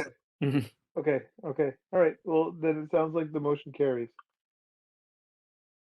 Great. Well, thank you, everybody. And I promise you, we won't have this kind of discussion at full boards because I think it's been hashed over enough. For sure. Which is not to discount. I really appreciate, Jeff, you coming and others for participating in the conversation. I do think it has value. So thank you. Thank you. And maybe Yeah, you so can do I, convince and to me, Tammy it's to where put it you first on the agenda. I heard it. Third time is a charm, et cetera, et cetera. She's going to go first, and I'm going to preference it by again saying, if you want to do the work of the community board, show up at a committee meeting. The work that this committee has done on this resolution has been a yeoman's job. So appreciate everyone who has come from the public, everybody from the board who's come. It really, it's near and dear. We need to support city bike and alternative transportation modes. We need to find a balance in our city of our sidewalk space. So thank you. And it's never changing balance as well. Exactly. I can imagine what the flying cars are going to do in 20 years. No, actually, I can't. But let's go on to the final item then, which is a possible resolution about having a temporary moratorium on street co-naming. And this shouldn't come as a surprise to Betty, anyone. I'm going to sign off. I'm going to sign off now. So Thanks for coming, Jeff. Bye, thank Jeff. you. And thank you all for working so hard on this. Because we've had the concerns about maybe our measures for street co-naming are not instructive enough and reflect enough what we're really looking for, that taking a temporary moratorium, i.e. through the rest of this year, to really relook at and rethink so that we don't get people wasting their time on ones that we're certainly going to say no to. I don't want to waste their time. On the other hand, I think we need to re-envisage what are we really looking for, because these co-names do not expire and they do not require any kind of renewal. So someone could be looking at the same name 200 years from now in an international city. So what do people think? A Betty, straightforward resolution. can I Yes, also please. provide a little additional context? This is something that I discussed with Betty after the last meeting as well. Just to give you a little window into how this process plays out with the public, the office will usually field an inquiry from the public, someone who's interested in pursuing a co-naming, and the office will say, we have a series of guidelines that need to be followed for a co-naming. This is where you could find them. Here are some examples of what have passed in the last couple of years, and here's a couple of examples of what hasn't passed in the last couple of years. And they'll touch back in with questions about how best to do the petitioning and other sorts of things. Oh, does this look complete to you? And we'll take a look and say yes or no, and encourage them to try to do the best they can before presenting to the committee.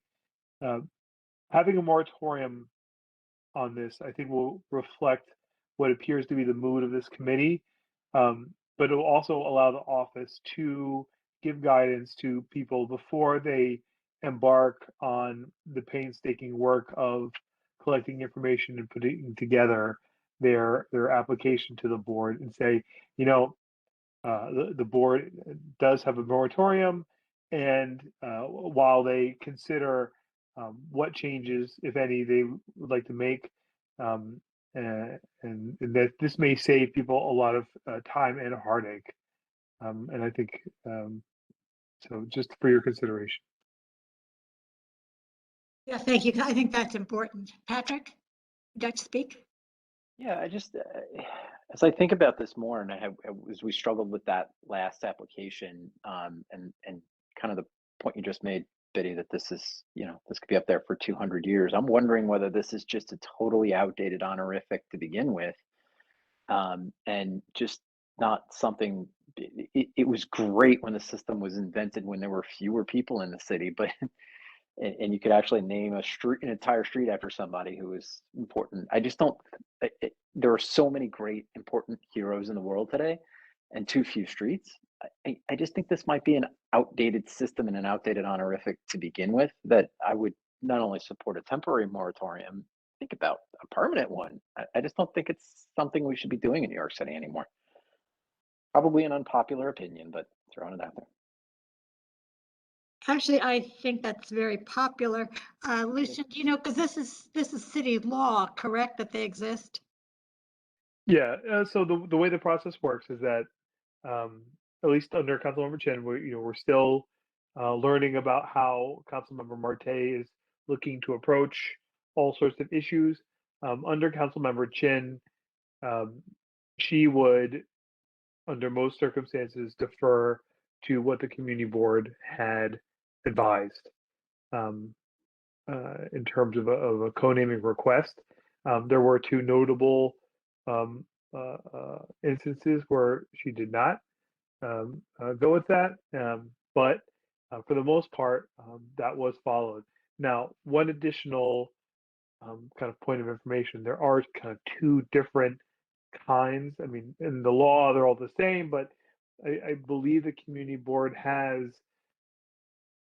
historically been more supportive of co-namings that are more point of interest related, as opposed to a person. For example, 5 Points, the Mill Street Synagogue, Evacuation Day Plaza. Evacuation Day Plaza. So I do encourage you all to explore kind of whether or not you are looking to, dissuade only, co-namings for people, while you look to, just how historic they are. Relatively recently, there was support for a co-naming for the first, I think the first Black commissioner of prisons, Police or and prisons, right. police and prison. There was support for that. So I tend to think that there may be a threshold that maybe of 20 years is not enough. Maybe someone should be deceased longer. But while the board does some soul searching on that, at least saying that there's a moratorium on people, co-namings for people, and maybe not locations. That's what I kind of encourage you all to discuss and think about, because there are a couple different factors at play here. And one other thing is, if the board said they're not considering any applications for 2022, applicants will just avoid the board altogether, go straight to the council member, and may not even have a, the council member may say like, well, they're not going to give you a resolution because there's a moratorium forever. So, whether or not you want to kind of, take us out of the process, would it take us out of the process? I think those are all things to think about. But a temporary moratorium, I think, is just to give the applicants an idea of what sort of reception they'll have while you reconsider things is definitely something that I would recommend. What do you recommend is temporary? I think you said to the end of the year, give yourself time to either work with the chair to come up with a task force or to do it in committee. But I do think that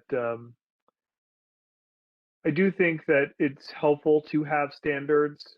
That way, the community board will still be part of the process instead of going straight to the council member's office. However many months you think that'll take, whether it's until 2023, I leave that up to you all. Is the chair still with us? Yes.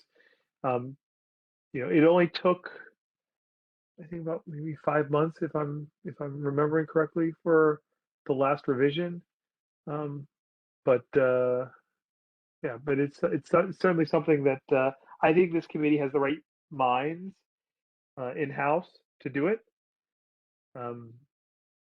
It should. I do definitely recommend it being finite, and if you all decide that it's a permanent moratorium on individuals and or points of interest, then so be it. But definitely give yourself some time to make that decision and cover yourselves with a moratorium until that point.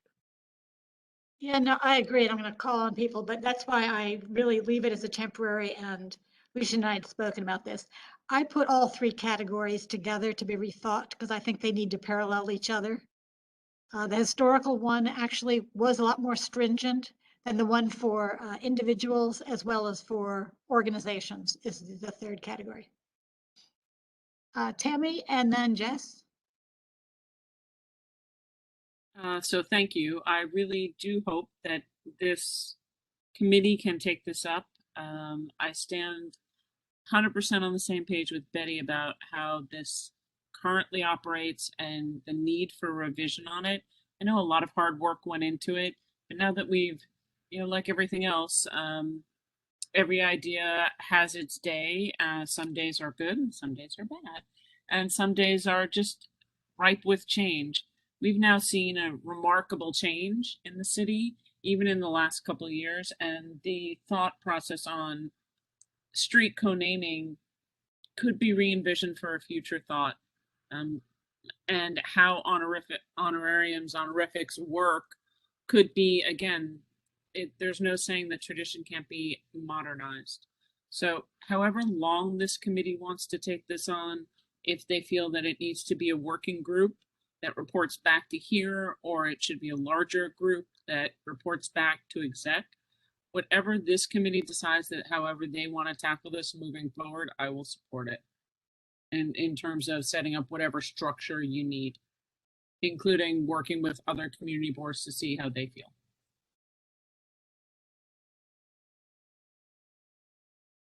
Jess? Two quick questions. First, do we know if other community boards have done this and if they've created guidelines of their own, which might be helpful? And second, I'm just not familiar with the procedure here. Is this something that has to be approved by when you generally do a co-naming, is it approved by the whole city council, or is it just a local council member? No. Just the council member? Betty, I can take this. The city council will votes as a council. It's a bill, but they do it twice a year, approximately every 6 months. And so the council member will kind of keep a rolling list of co-namings that the community board has supported, and then they get to decide if they will choose to support those. And then when the council says, okay, we're taking up a bill for co-namings, then all 51 council members will kind of throw in their Got it. their co-namings, and then they vote on it, and the mayor will sign it. The rubber stamp sort of thing. Okay. Thank you. Yeah, typically, yeah. Yeah, and Lucian, if we ask, because I was going to put in the therefore be it resolved that the community board is taking a 1-year moratorium or through until 2023. Can we, Yeah. if things get resolved prior to that, can they just be reactivated? Yeah, certainly. We can make sure that it's worded to say the community board asks to be given until the end of the year to complete this work, and then and you finish early as part of the resolution. Say the community board is now accepting applications for these standards. But the important point is to say, no new applications at this point. You've for the ones that you've waited on, you waited on, but we want to be able to tell people who are knocking at the door now, look, don't do any work. They're going to revise everything. Just hold out and see what the result is before you hit the streets and start knocking on doors and walking up and down stairs and doing all those things, especially during a pandemic. Since what I was going to propose is Manhattan Community Board 1 will not accept or consider street co-naming requests in 2022. No reason needs to be given as long as it's in a whereas, correct? That we're rethinking. I would put the reasoning in there. I think that okay. The committee has found that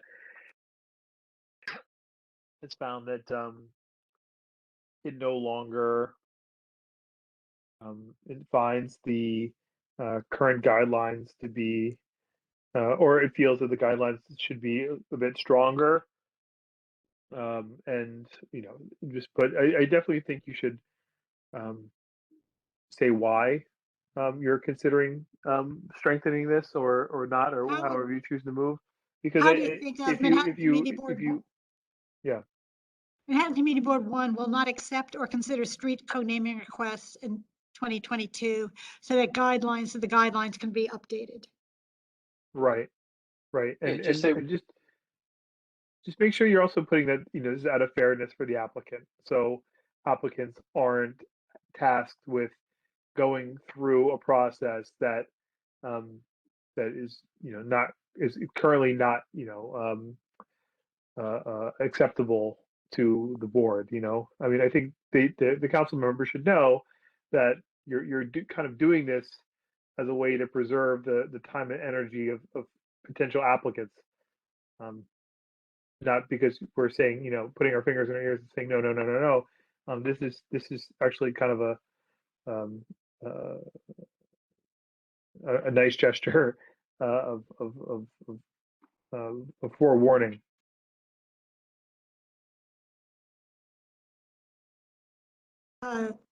Yes, that's again a whereas, but.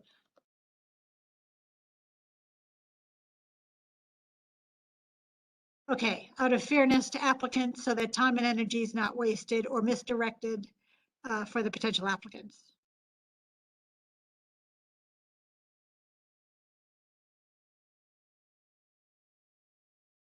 But lots of time to work on the wording for that. Sorry, let me get back to Eric and then Patrick. And Patrick, there can also be at that time a decision by the group, and we can discuss it next month, how we do this as a full committee, as a working group, however. But also if they want to put forward a resolution to ask City Council to change the law, that can also be part and parcel of it.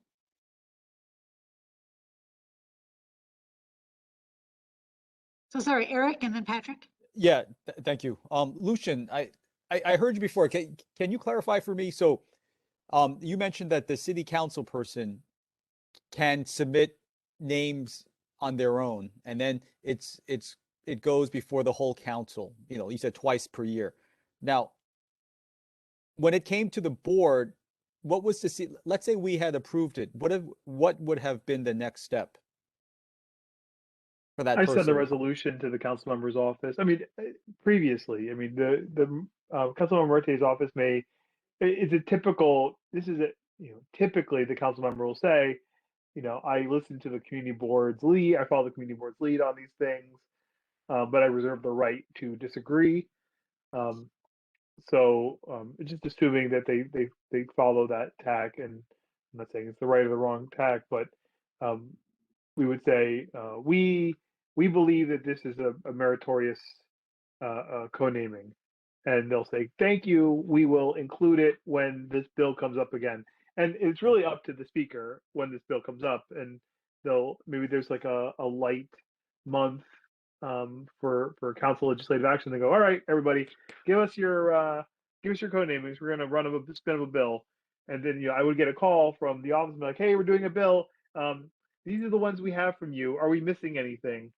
And I would say, no, you have everything. It's all right. I'm okay. And then a couple of months later, they say, okay, look, the signs are going up, in 2 weeks. Please let the applicant know.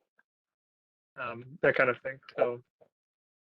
Okay, so then I'm just trying. What I'm thinking is then any applicant can bypass the community board and just go straight to the city council person, and then if he or she feels it's worthy, then the councilman can submit it. So yeah, I'm just worried that if we have this, then none will come through. They'll go directly to the city council person. Yeah, that's why I think it's important to just kind of say why. Say we're revising, and we want to save everyone's effort. I think it's important not to make the distinction that we're just not being obstinate and saying, under no circumstance can there ever be a co-naming ever. But I think it's a generous and reasonable thing to say that we don't want to waste anyone's time, and some of these we don't feel are meritorious under the old guidelines, something to that effect, and they need to be strengthened, because there tends to be a common thread of what this board has supported, and it's typically people who are dead for far longer, or maybe their achievements are far greater. We have to really look at the history of what this board has supported, but yes, I mean there would be an argument that maybe an applicant would say if they didn't want to wait for the moratorium to end, or you can call it a temporary pause. You don't have to call it a moratorium. You could say, we're currently taking a pause while we update these guidelines. But I think it's important to be clear that there's an end date, just so the council member, it's more difficult for them to entertain the argument that, well, there's no route this way, so I'm going to go directly to you on all these things.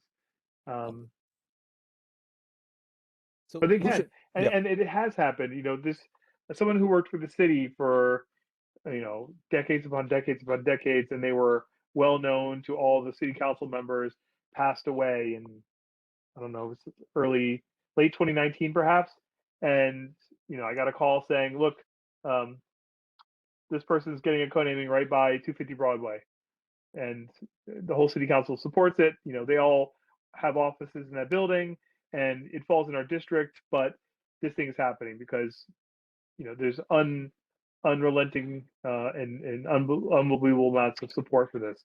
So they didn't come to us, they didn't present it to us. It just kind of, there's probably even a special bill for it. I can't recall. So it can happen. Okay, so there was a 24-year-old firefighter who passed away, who didn't meet the guidelines. Obviously, he was so young. Where city council overrode what the recommendation of the community board was. I just wanted to know how many requests for street name co-naming came through in calendar year 21 through CB1. I mean, I just 21. want to know. Yeah. I mean, maybe one. Oh, so it's But- not. I'm just saying it's not a Or- widespread, frequent. Yeah, but Hold on. there's more outside of the pandemic. Well, kind of we the always see- pandemic was a real problem because they needed to get signatures. Ah, got it. So that's a bad year to compare to.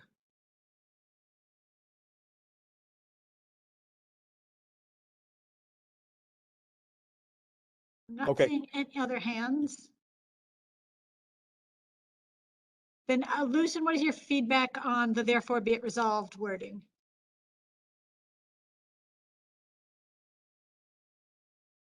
Because it does not say we'll take a temporary moratorium. It just says will not accept or consider. I think maybe if we aim this to the council member, we say we ask that moving forward, not to entertain, or to give us time to update these standards, because we are doing all this at the behest of the council member. I want to be careful with the wording of that, because we did hear a request, and the committee did not move to support or deny that request, and I don't want this to be kind of an end run to say, don't consider that request. I think just moving forward, to be fair to future applicants, we're asking Councilmember Marte to please ask applicants for patience while we update our guidelines, because we don't have the authority just to turn off the tap on our own.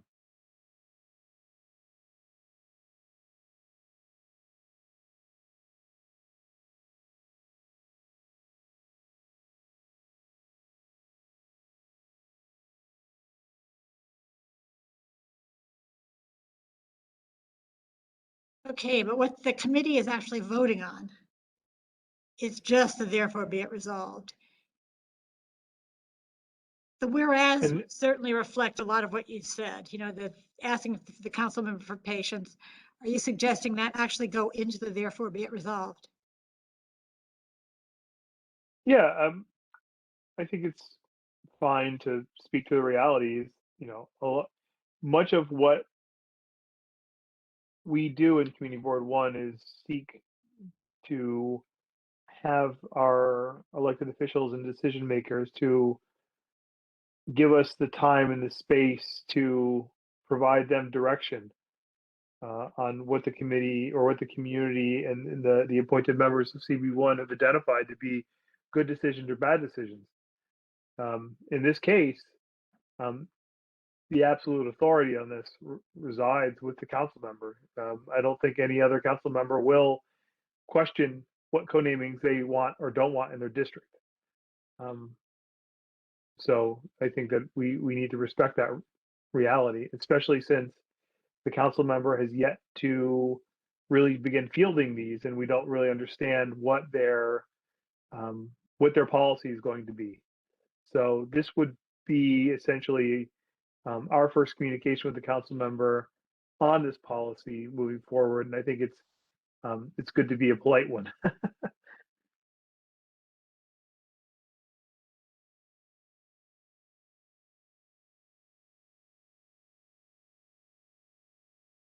They may not even have an internal policy set yet. They might not even thought about this yet. There's a million things to think about, but this may be the first time they sit down and go, oh, what are we doing about these? I mean, they may have something set.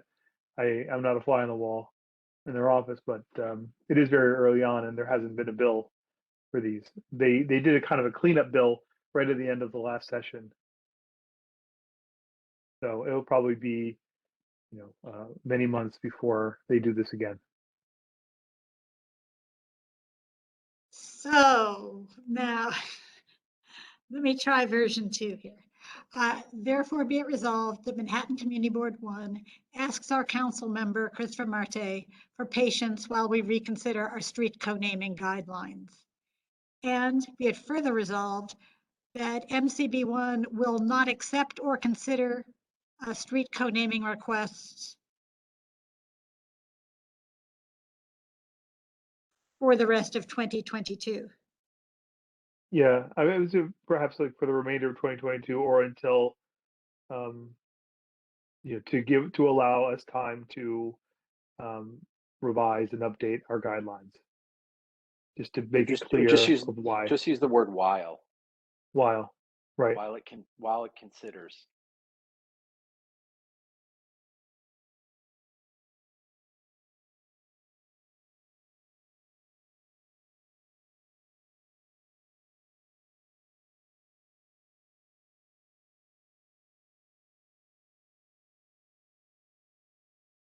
And Michael, I guess if you want to update it.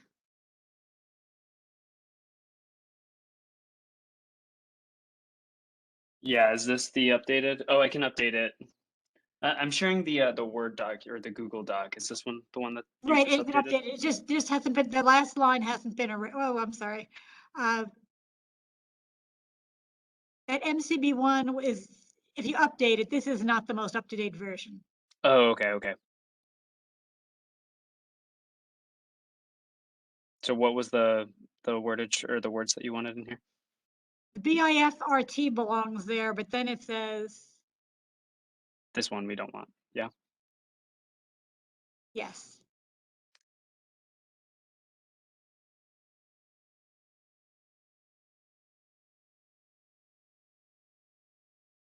So does that reflect what has been said?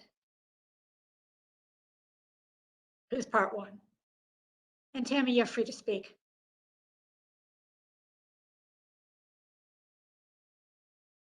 I'm just going to drop into the chat for Lucian to share so people see. I shared 2 links, one for CB2, one for CB3. So you have an idea of what the other community boards in this particular council member,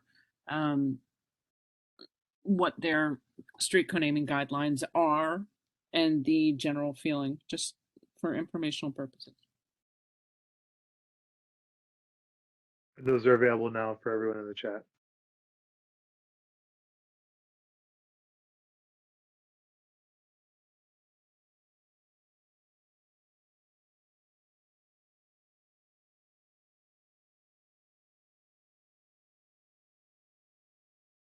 Okay, and that will be a very good start for whatever sort of entity is decided, full committee, working group, whatever. And I suggest whoever they are, work with through the executive committee, because eventually this has to come to full board. But it can certainly start. I don't see it as that difficult a job that can't be initiated with various members of the Transportation Committee. Betty, if you take it up in committee and review it in committee and do it through committee, you do not need to bring it to exec. You can, I have no troubles with you guys doing everything in-house. Here, it depends on your bandwidth, it basically is what I'm saying. Great, then I'll have whoever that group is decide, because again, it'll be interesting to see what the feedback is on the historic places, because that was the one that was done the most recently and is more stringent. And I think the others will end up modeling some of it from that. So then this is the wording that you're voting on for a resolution asking for a moratorium. That is that we ask our council member, Christopher Marte, for patience while we reconsider our street co-naming guidelines. And further resolved that we will not accept or consider street co-naming requests for the remainder of 2022 while considering new guidelines. Keeping in mind that there is the full intent, if this job is finished earlier, sometime mid 2022, for instance, that we could reactivate the process. We don't have to wait till January of 2023.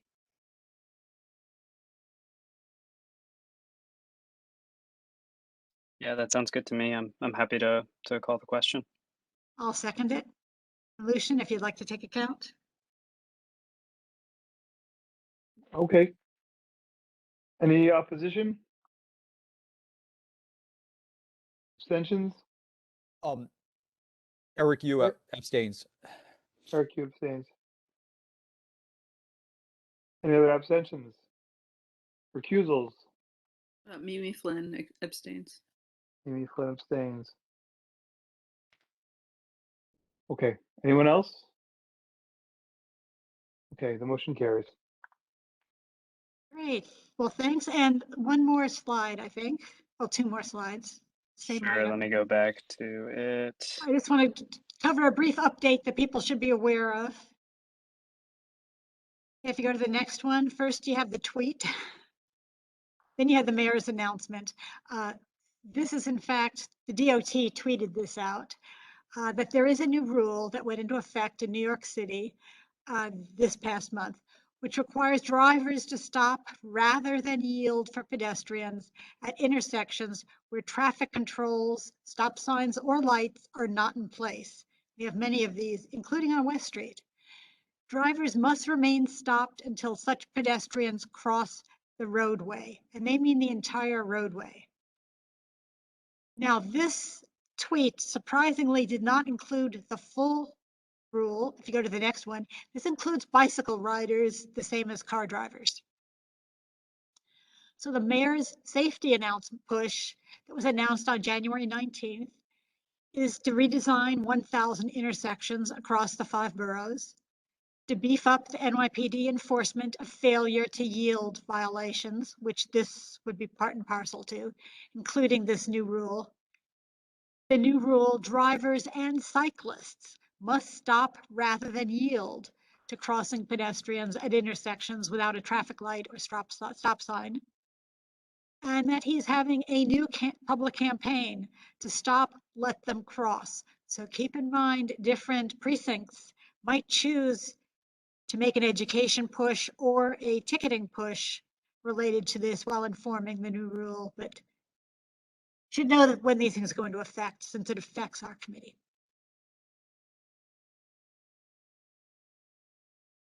That's only update I just wanted to bring to everyone's attention so you're aware of it. And the new business has kind of been resolved. This is moving to quality of life. So if there are no other questions or comments, we can call it a night.